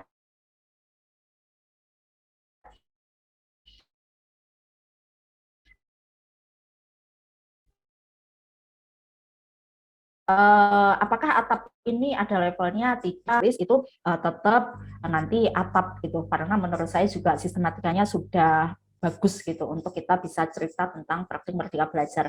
Kemudian untuk tema-temanya, ya saya setuju. Ini nanti insya Allah dengan proyeknya dibatasi dulu ya tentang temanya apa. Kemarin sempat kepikiran apakah perlu diberikan tema misalnya TPN 9 tentang apa ya, kontekstual, pendidikan kontekstual atau apa. Kurikulum Enggak usah kok deh, ya, pokoknya kurikulum kayaknya kurikulum. temanya kurikulum kayaknya. Ya, kurikulum. Nah, enggak usah deh. Yang penting adalah berbagi praktik baik pembelajaran. Jadi saya sangat setuju dan terima kasih diingatkan Pak Nanang. Kita pokoknya selama punya praktik baik pembelajaran, baiknya baik menurut siapa. Oke deh, nggak usah mikirin yang lain dulu, pendapatnya yang lain, pendapat kita sendiri. Menurut kita sebuah cerita itu menarik dan sebagainya, itu yang akan kita ceritakan, yang akan kita tuliskan begitu. Masalah Merdeka Belajar, iya berarti di sini ada pertanyaan Bu Rifa juga ya, bagaimana syarat gabung dengan KGB, berarti memang ada yang belum bergabung di KGB, mungkin tentang Merdeka Belajar ini juga hal yang baru di tahun 2020. Bagaimana sih praktiknya satu-satu itu juga belum ini ya, nggak apa-apa. Tapi mungkin perlu di ini ya Bu Atus atau Bu Syafiq boleh menanggapi juga, temanya bebas selama itu praktik baik pengajaran gitu. Untuk atapnya menurut saya bisa disederhanakan sih, maksudnya tidak menganggap atap itu sebuah hal yang rumit. Ya pokoknya awalnya gimana, kemudian tantangannya apa yang dilakukan dan perubahannya apa, begitu. Yang tadi membuat kalimat pertama yang menarik dan sebagainya, iya oke ya, mungkin itu teknis dan penting, cuman di awal saya rasa nanti kita juga ada kuratornya, ada editor dalam hal bahasa. Kalau judulnya kurang eye-catching, nanti juga akan ada mungkin revisi atau editor yang akan bertugas di situ. Oke, nggak masalah. Saya setuju untuk itu, Pak Nanang. Gitu ya. Terima kasih. Ada kurator. Nah ini lupa saya. Nanti kita bantu dengan kurator sehingga batasan-batasan tadi bisa sambil kita masukkan. Sip, Bu Fatma. Ya, baik Pak Nanang. Oke, Bu Atus. Ini ya. Masih di mute, Bu. Ada pertanyaan dari Bu Syafi ini Bu di kolom chat tadi menanyakan tentang bentuk pelajaran atau refleksi itu dari sudut pandang mana diambilnya baiknya Bu. Di sisi cara mengambil refleksinya itu yang baik dari sudut pandang mana. Jadi inti yang ditanyakan seperti itu. Dari sudut pandang manapun sih. Kalau saya biasanya, saya itu yang paling ingat itu kayaknya ngobrol atau tulisan di Pak Buki begitu, saling berbalas. Dari mana kamu tahu bahwa pembelajaran menarik gitu? Saya bilang, iya kayaknya mahasiswa senang. Saya ajak bermacam-macam tadi tuh bahagia gitu loh, maksudnya senang dan senyum bisa ngakak-ngakak di kelas gitu. Terus Pak Buki bilang, apakah kamu yakin itu yang dinamakan keberhasilan mengajar begitu? Terus saya bilang, oh iya juga ya, itu kan keberhasilan menurut saya. Suasana kelas yang hidup dan sebagainya itu menurut ukuran saya. Jadi sudut pandang refleksi dari mana? Dari berbagai sudut pandang akan lebih baik. Refleksi dari si guru itu sendiri sangat oke, karena dia adalah pelaku, dia yang melakukan perencanaan dan sebagainya. Yang kedua bisa dari sudut pandang siswa, bisa ditanyai, bisa dengan misalnya di mata pelajaran itu atau bentuk refleksinya kah atau bentuk evaluasinya. Kalau di mahasiswa misalnya ada EDOM, evaluasi dosen oleh mahasiswa. Jadi mahasiswa itu boleh ngata-ngatain gitu dosen. Oh saya sangat senang, saya sangat tidak puas dengan Bu Fatma, boleh itu di setiap akhir semester. Nah misalnya kayak begitu bisa. Kemudian atau ya sekedar ditanyain pas ngajar, kemudian keliling di kelompok-kelompok. Oh ya kamu merasa terbantu nggak kalau kegiatannya begini? Oh ya ini. Nah itu kan juga termasuk data. Data tidak harus yang kita pikirkan data itu apa sih gitu. Enggak. Ya hasil omongan, hasil obrolan, hasil komunikasi gitu.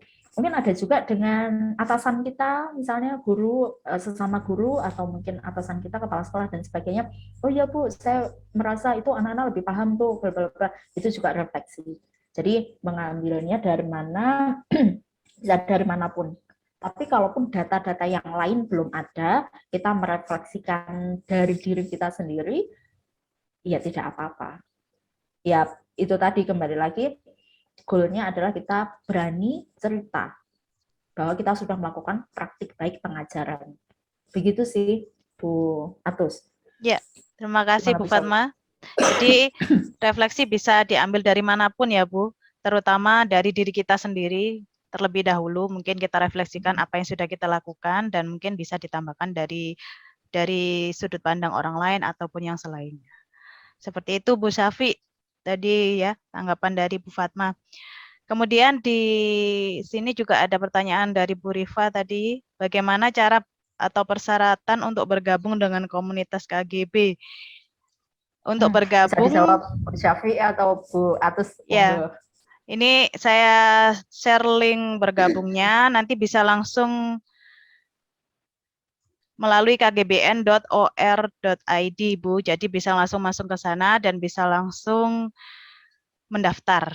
Untuk syarat, tidak ada syarat selama kita mau belajar bersama dan mau berbagi apa yang sudah kita lakukan kepada teman sesama. Saya rasa itu saja cukup ya, Bu ya. Mungkin ada yang ditambahkan dari Bu Syafi untuk cara bergabung ataupun yang selainnya, Bu. Monggo. Terima kasih atas waktunya, Bu Atus. Teman-teman yang saya mengucapkan terima kasih, ini ada sekitar 28 orang yang sudah bergabung belajar pada malam hari ini, belajar bersama-sama dengan Bu Fatma, menulis dengan metode ATAP dengan singkatan A, T, A, dan P tadi. Dan teman-teman yang belum bergabung bisa belajar bareng-bareng ke KGBN Kediri. Kemudian kalau teman-teman yang hari ini hadir ternyata berasal dari luar kota, nanti kami bisa sambungkan juga dengan teman-teman yang ada di daerahnya masing-masing untuk bisa bergabung dengan teman-teman komunitas guru belajar Nusantara yang ada pada daerah masing-masing. Dan saat ini insya Allah sudah ada sekitar 130-an kabupaten atau kota yang sudah ada komunitas guru belajarnya, di mana dalam komunitas guru belajarnya ini salah satu yang menjadi poin utama itu adalah selain merdeka belajar itu adalah berbagi praktik baik, bahwa kita bisa belajar dari mana saja, dari siapa saja, dan semua dari kita itu bisa menjadi guru bagi teman-teman yang lain, dan kita juga bisa menjadi murid bagi orang lain. Itu saja, nitip semangat belajarnya terus dengan KGBN Kediri. Terima kasih juga Bu Atus yang hari ini sudah mendampingi teman-teman semuanya. Harapannya nih setelah dijelaskan terkait dengan Bu Fatma, mari menantang diri sendiri dan juga mulai menuliskan apa yang sudah kita alami, apa yang sudah dialami. Dialami itu bisa jadi pembelajaran kita berhasilnya karena apa, yang sudah dilakukan apa, atau bisa jadi pembelajarannya itu gagalnya kira-kira kenapa, sehingga direfleksi direfleksi atau perubahan yang terjadi itu bagaimana, sehingga kita bisa belajar satu sama yang lain itu bahwa kita tidak hanya belajar dari keberhasilan dari teman-teman kita, tapi kita juga bisa belajar dan juga merefleksi dari kegagalan yang terjadi pada kelas teman-teman yang lainnya. Nah, terus kemudian apa yang kita lakukan, yang misalnya katakanlah kita lakukan di kelas sudah berhasil atau sudah gagal, sudah menunjukkan dampak perubahan atau belum menunjukkan dampak perubahan, kemudian kalau kita tidak menuliskannya, maka itu akan menjadi konsumsi bagi kita sendiri. Kita bisa berbagi apa yang sudah kita lakukan dengan guru-guru yang lain, kemudian dengan orang lain, baik itu guru, bisa jadi itu adalah calon-calon guru, ataupun mungkin dari pengawas dan lain sebagainya. Maka dengan cara kita menuliskan apa yang sudah kita alami lewat dengan koridor Merdeka Belajar ini, maka kita sebenarnya juga sedang melakukan praktik baik, berbagi praktik baik. Jadi begitu Bu Atus.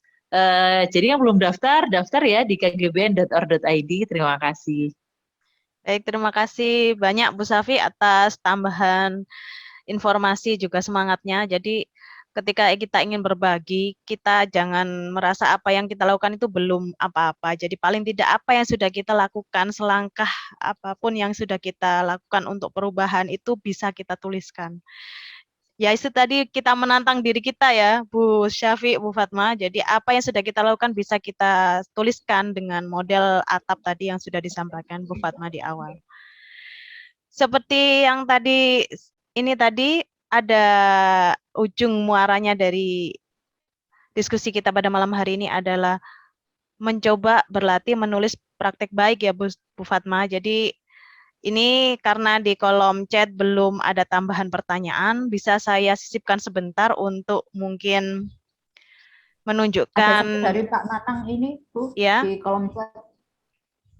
Dari Pak Nanang ya, tambahan pertanyaan. Ya, dari Pak Nanang ini ada tambahan tadi, menurut saya pelajaran atau perubahan adalah menjawab awal bagaimana, seperti itu. Ini maksudnya dari apa yang didapat pelajaran atau perubahan setelah mendapatkan materi ini mungkin ya, Bu? Oh, bukan, kayaknya yang tentang atap tadi sih, Bu. Mungkin saya ini ya, silakan tanggapi dulu, nanti kalau misalkan Pak Nanang ada yang masih kurang bisa ditambahkan kembali, silakan Bu.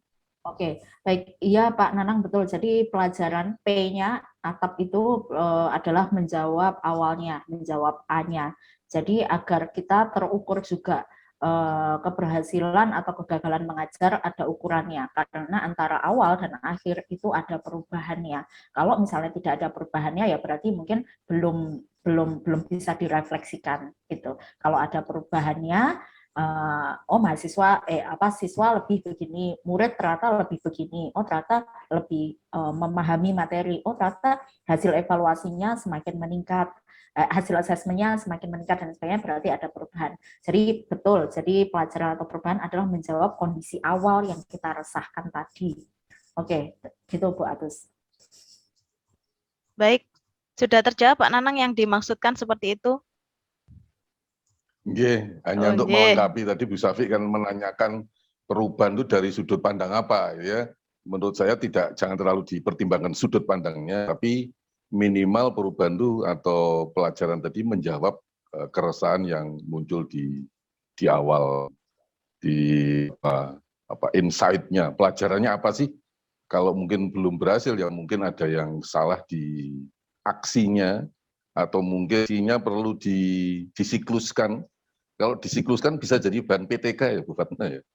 Jadi tidak ada ruginya, lu pintar menulis atap ini bahan dasar nanti kalau menulis PTK, terutama bisa punya bahan banyak.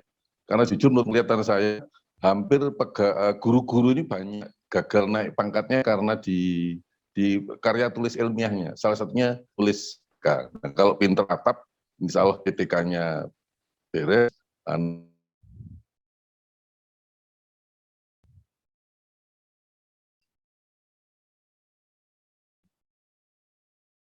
Naik pangkatnya juga akan bagus. Monggo. Oke, terima kasih Pak Nanang atas tambahannya tadi menanggapi dari pertanyaan Bu Syafiq tadi nggih Pak. Jadi nggih, sampun dari pertanyaan yang di kolom chat sudah tidak ada yang terlewat nggih. Nanti kalau misalkan ada tambahan lagi bisa satu lagi di akhir. Ini saya mohon izin Bu Fatma menyampaikan yang kelanjutan proyek yang kita sampaikan di awal tadi, supaya mungkin teman-teman ada gambaran, atau mungkin Bu Anis mau sharing dulu contoh atap yang sudah dibuatnya, sehingga lebih real gitu, hasilnya seperti apa atap itu setelah dari teori yang dipaparkan Bu Fatma tadi mungkin. Sebelum saya share untuk kepenulisannya, mungkin aturannya nanti, mungkin atapnya mungkin setelah dibuat seperti apa gitu. Ada enggak Bu Anis mungkin yang mau di-share? Terima kasih Bu Atus untuk share ini laptopnya bukan kemarin sebenarnya ketika saya ikut jadi pembicara di TPN itu juga menulis atap ketika kemarin bikin best practice saat saat lomba itu juga menggunakan penulisan dengan menggunakan atap, karena bagi saya dengan cara penulisan metode atap itu memberikan ruang saya untuk memberi seperti mid mapping, artinya punya pola pikir cabang-cabang yang nanti saya bisa kembangkan sehingga membuat sebuah tulisan. Sehingga kemarin ketika saya bikin best practice dan laporan untuk karya inovasi itu saya kemarin sudah menerapkan atap. Itu saja Bu Atus. Baik, terima kasih Bu Anis atas sharingnya. Jadi bisa dipakai dalam segala situasi ya Bu, dalam artian kita ketika mau menulis itu bisa jadi kerangka pikiran kita untuk bisa kita kembangkan menjadi tulisan. Seperti itu ya Bu Anis ya. Ya Bu Atus, jadi pikiran saya kemarin kalau kan ada atap A itu awali itu saya buat sebuah latar belakang. Jadi awal itu saya buat sebuah latar belakang, T itu tantangan, jadi ada masalah yang ingin saya pecahkan. Terus aksi itu adalah metode atau metode apa yang saya lakukan untuk melakukan dari tantangan yang saya peroleh. Terus perubahan saya dapatkan dari aksi atau obat yang saya lakukan itu ada perubahan apa yang saya harapkan. Itu kemarin saya penulisannya seperti itu Bu Atus. Itu hanya sharing mawon Bu Fatma, di sini banyak teman-teman yang hebat semua. Baik, terima kasih Bu Anis atas tambahannya. Jadi bisa kita terapkan juga dalam menulis laporan atau karya tulis ilmiah dengan metode atap tadi Bapak Ibu. Jadi lebih luas lagi, tidak hanya dalam sisi penulisan praktek baik, tapi bisa juga dalam laporan seperti yang dijabarkan Bu Anis tadi.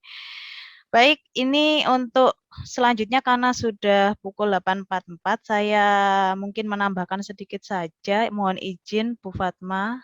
Ini ada Bu Siti Halimah ada menanggapi juga di kolom chat, saya bacakan dahulu. Setahu saya, praktek baik itu berasal dari refleksi kita dari pembelajaran.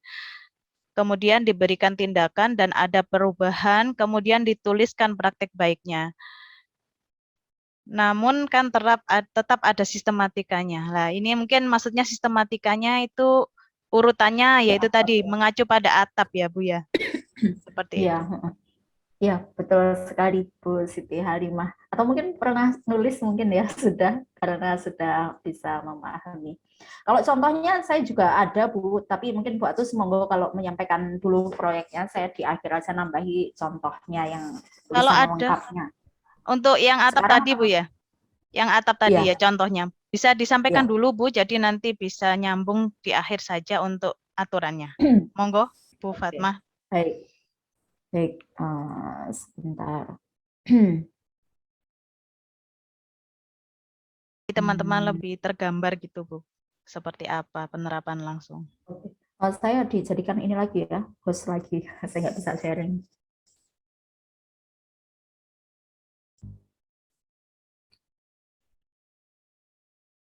Ya, file contoh ya Pak Nanang ini di chat.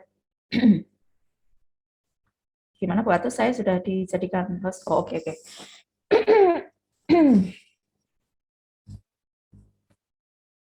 Oke, di sini ini artinya bukan yang contoh terbaik atau apa, bukan Bapak Ibu, cuman ini yang tulisan aslinya yang lolos di SKGB tadi yang di contoh awal. Ini saya awalnya di sini tentang membangun kebiasaan komunikasi positif dosen mahasiswa gitu. Awalnya kenapa sih gitu? Akhirnya kita itu bisa melihat kita nada-nadanya ketika menulis itu apa gitu. Dan ternyata saya kayaknya nada-nadanya itu cukup banyak mengekspresikan emosi. Emosi macam-macam, emosi senang, sedih, khawatir, terus takut, kaget dan sebagainya. Ternyata saya nada-nadanya itu begitu gitu. Nah, kalau mau ditambahkan dengan kutipan langsung itu kalau saya sih senang gitu. Jadi ceritanya lebih hidup. Oh iya, dan saya juga ingat ini dengan kutipan langsung itu akan memperkaya juga tulisan kita sehingga tidak monoton. Katanya Pak Rizky Rahmathani begitu. Gitu. Jadi kondisi awalnya bagaimana gitu. Misalnya saya awali dengan kalimat bukan sebuah kalimat ini, tapi langsung sebuah dialog. Misalnya gini, aku ini dosennya ditakuti mahasiswa loh Mbak. Anak-anak takut macam-macam kalau aku sudah marah.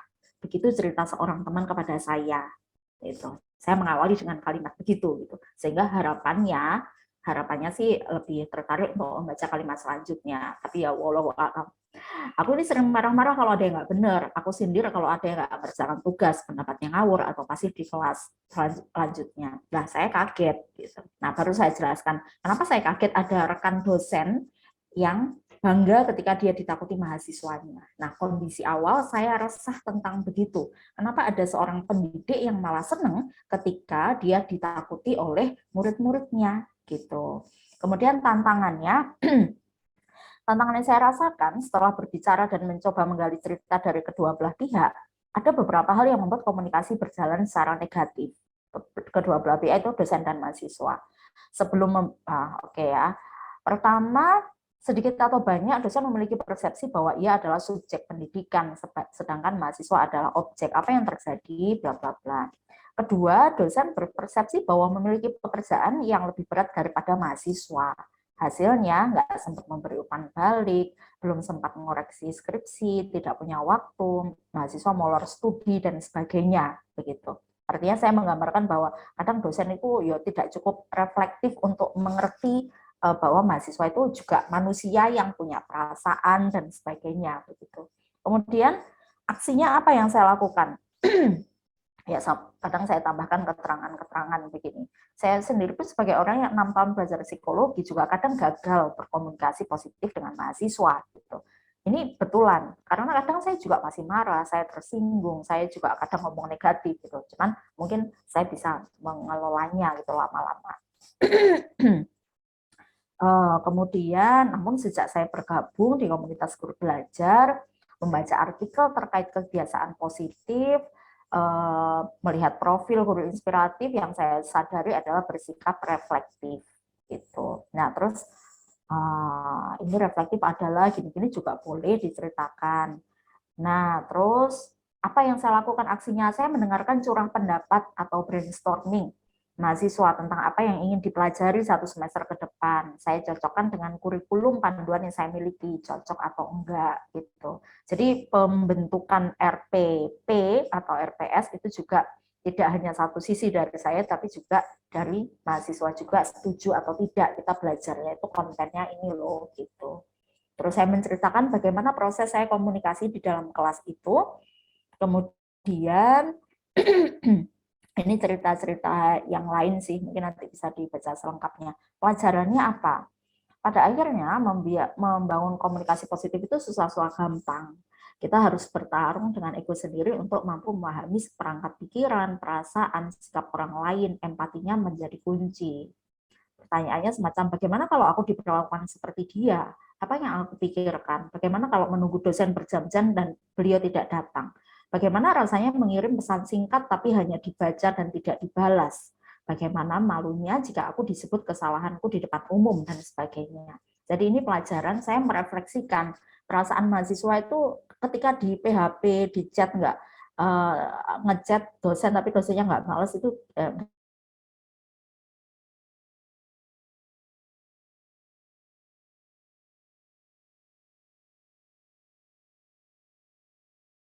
diakhiri, ayo mudik sebagaimana kita ingin diperlakukan. Guru tidak sekedar digugu, tapi juga ditiru.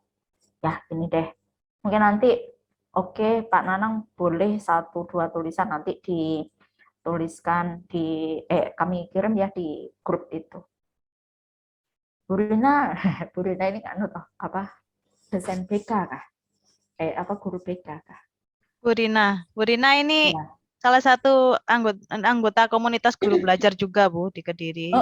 Guru Iya, benar, bahasa Indonesia di SMA. Ya, betul, Bu Rina ya. Iya. Bu Atus yang BK.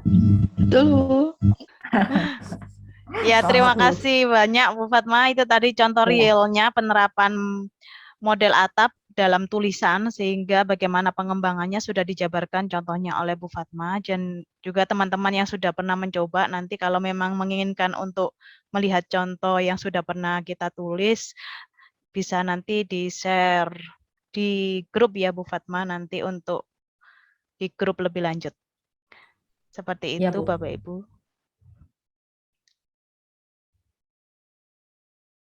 Ya, nanti untuk contoh atap tidak hanya dari Bu Fatma, nanti akan di-share di grup langsung ya. Bapak Ibu, jadi biar lebih bisa dibaca lebih detail seperti itu.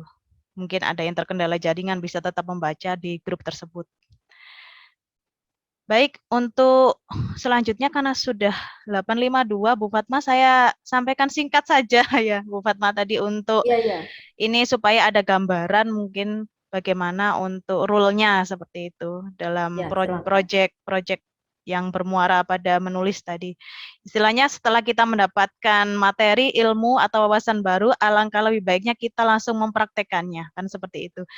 Kalau kita istilahnya menunggu besok atau nanti khawatirnya lupa kan gitu. Jadi itu tujuannya kita membuat proyek seperti di akhir, seperti menulis dalam model atap itu untuk memudahkan dalam prakteknya.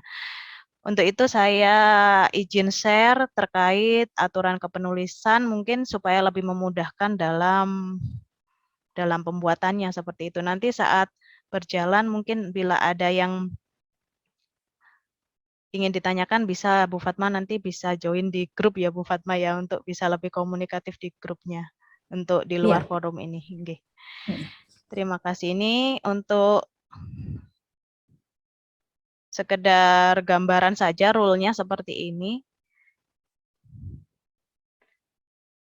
Jadi paling tidak naskahnya nanti terdiri dari 1.000 sampai 1.500 kata Bapak Ibu. Paling tidak itu 3 sampai 4 lembar A4 gitu.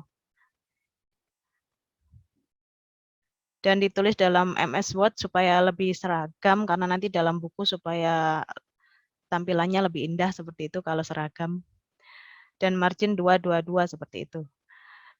Kemudian naskah original dan tulisannya harus mencerminkan konsep merdeka belajar. Ini yang harus digarisbawahi karena di sini proyek kita mengarah kepada merdeka belajar dan merdeka mengajar. Jadi apa yang sudah kita lakukan kita bisa tuliskan dan tetap mengacu pada prinsip konsep merdeka belajar yaitu baik dalam hal menetapkan tujuan, memilih cara, dan dalam hal refleksi seperti yang disampaikan Bu Fatma tadi.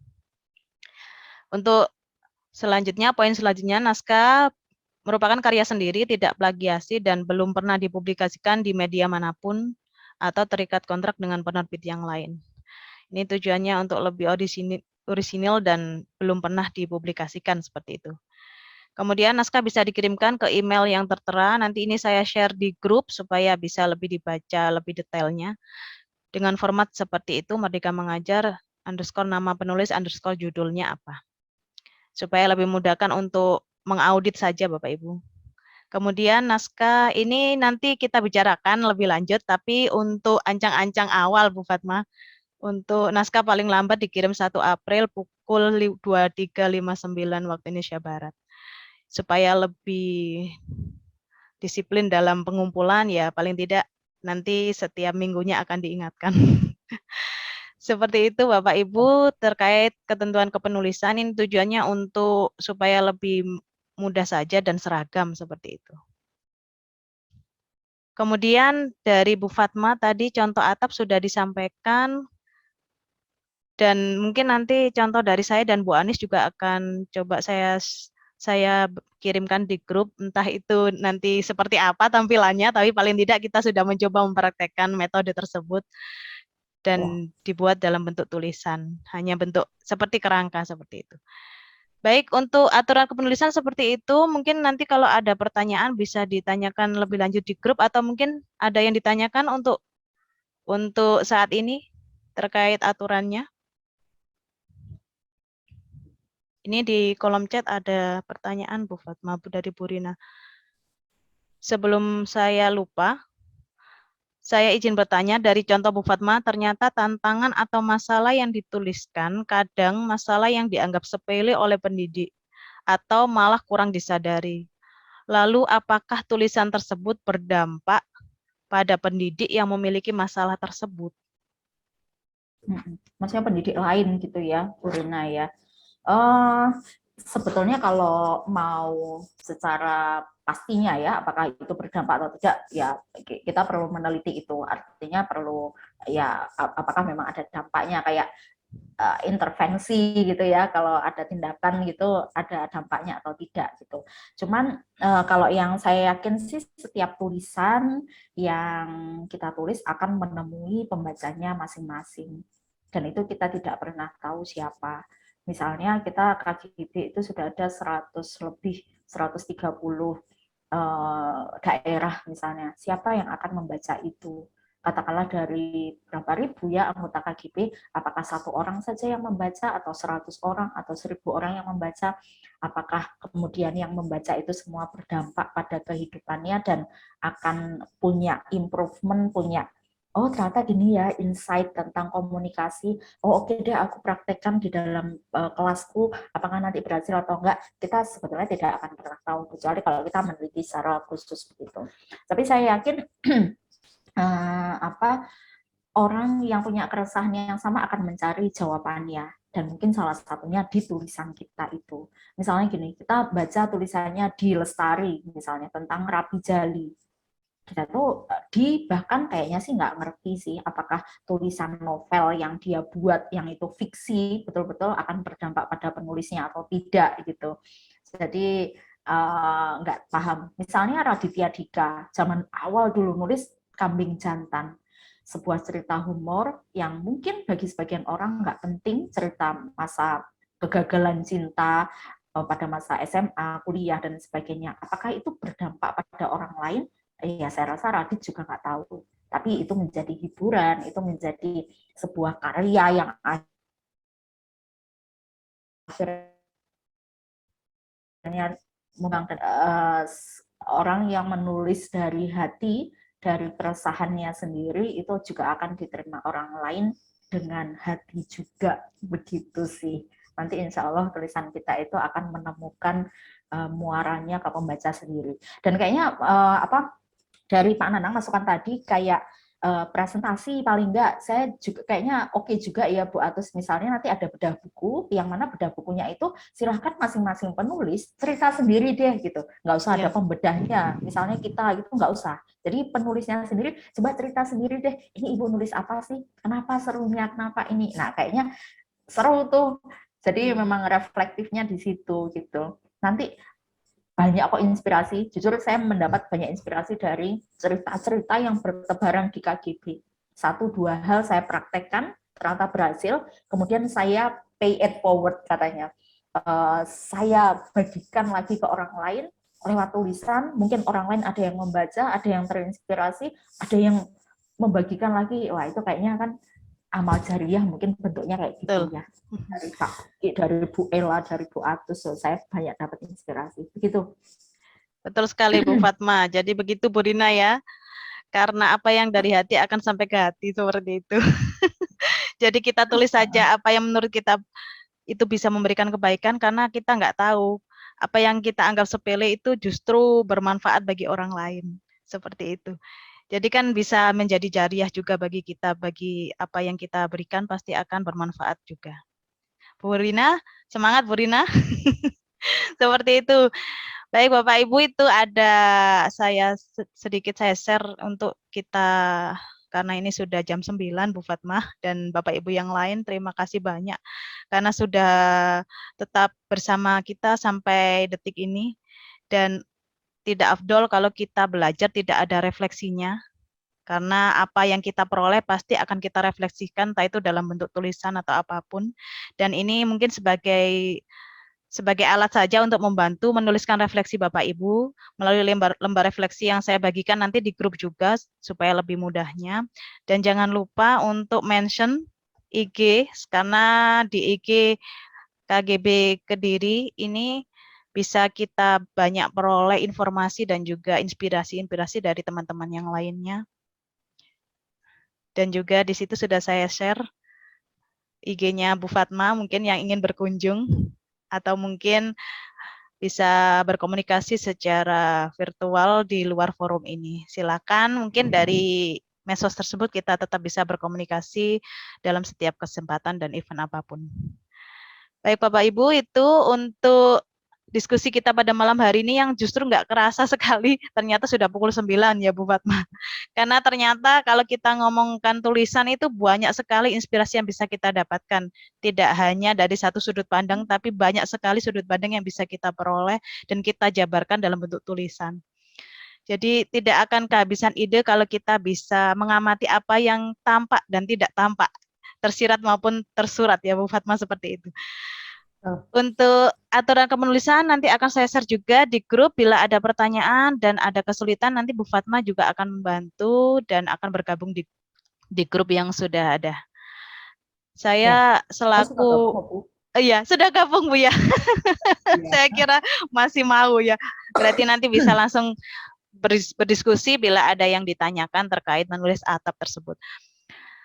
Terima kasih banyak Bu Fatma, dalam masa pemulihan sudah membagikan ilmunya juga inspirasinya pada malam hari ini, karena terus terang saya tadi semangat sekali loh Bu Fatma, dalam kondisi seperti ini masih mau menemani kita sampai jam 9 untuk menceritakan apa yang sudah dilakukan sampai saat ini. Terima kasih banyak Bu Fatma dan Bapak Ibu semua yang sudah bergabung. Dan saya selaku moderator mohon maaf sebanyak-banyaknya karena dalam prosesnya mungkin terkendala jaringan atau apapun kekurangan yang sudah saya lakukan, saya mohon maaf karena manusia tak akan lepas dari hilaf seperti itu. Mari kita belajar bersama karena kita tak akan bisa sendiri dan kita di sini saling melengkapi. Seperti itu Bu Fatma. Terima kasih banyak atas apresiasi Bapak Ibu semua, atas pertanyaan juga responnya sampai detik ini. Semoga apa yang kita lakukan hari ini, diskusi kita malam hari ini bermanfaat dan langsung kita bisa praktikkan dalam bentuk tulisan di proyek yang tadi kita sudah baca bersama-sama. Semoga proyek kita lancar dan bisa sampai jadi buku seperti itu Bu Fatma ya, supaya bisa menginspirasi atau bermanfaat bagi yang lainnya. Dan tentunya jangan lupa untuk lembar refleksi tadi bisa di-share di media sosial masing-masing Bapak Ibu supaya lebih banyak teman-teman guru yang lainnya yang mungkin belum sempat bergabung atau belum tahu informasi terkait temu pendidik daerah secara online maupun luring bisa ikut juga untuk event selanjutnya dan lebih banyak menginspirasi dan juga membersamai untuk kita semua lebih semangat belajar di sini. Itu saja dari saya selaku moderator. Terima kasih banyak atas partisipasinya. Saya akhiri dulu untuk malam hari ini. Semoga kita bisa bertemu lagi pada event selanjutnya yang tentu nggak kalah keren lagi ya Bu Fatma. Karena 2 minggu lagi atau mungkin nanti akan di-share dengan pembicara yang lebih heboh lagi seperti itu. Tunggu saja tanggal mainnya ya Bu ya. Baik, terima kasih. Untuk malam hari ini saya akhiri. Wassalamualaikum warahmatullahi wabarakatuh. Terima kasih. Waalaikumsalam. Terima kasih. Terima kasih. Bu Fatma. Bu Arisa. Bu Ulfa. Oh, ini Bu Ulfa. Wah, annyeonghaseyo. Bu Ulfa tracker sejati ini. Wah, banyak temannya ternyata ya. Bu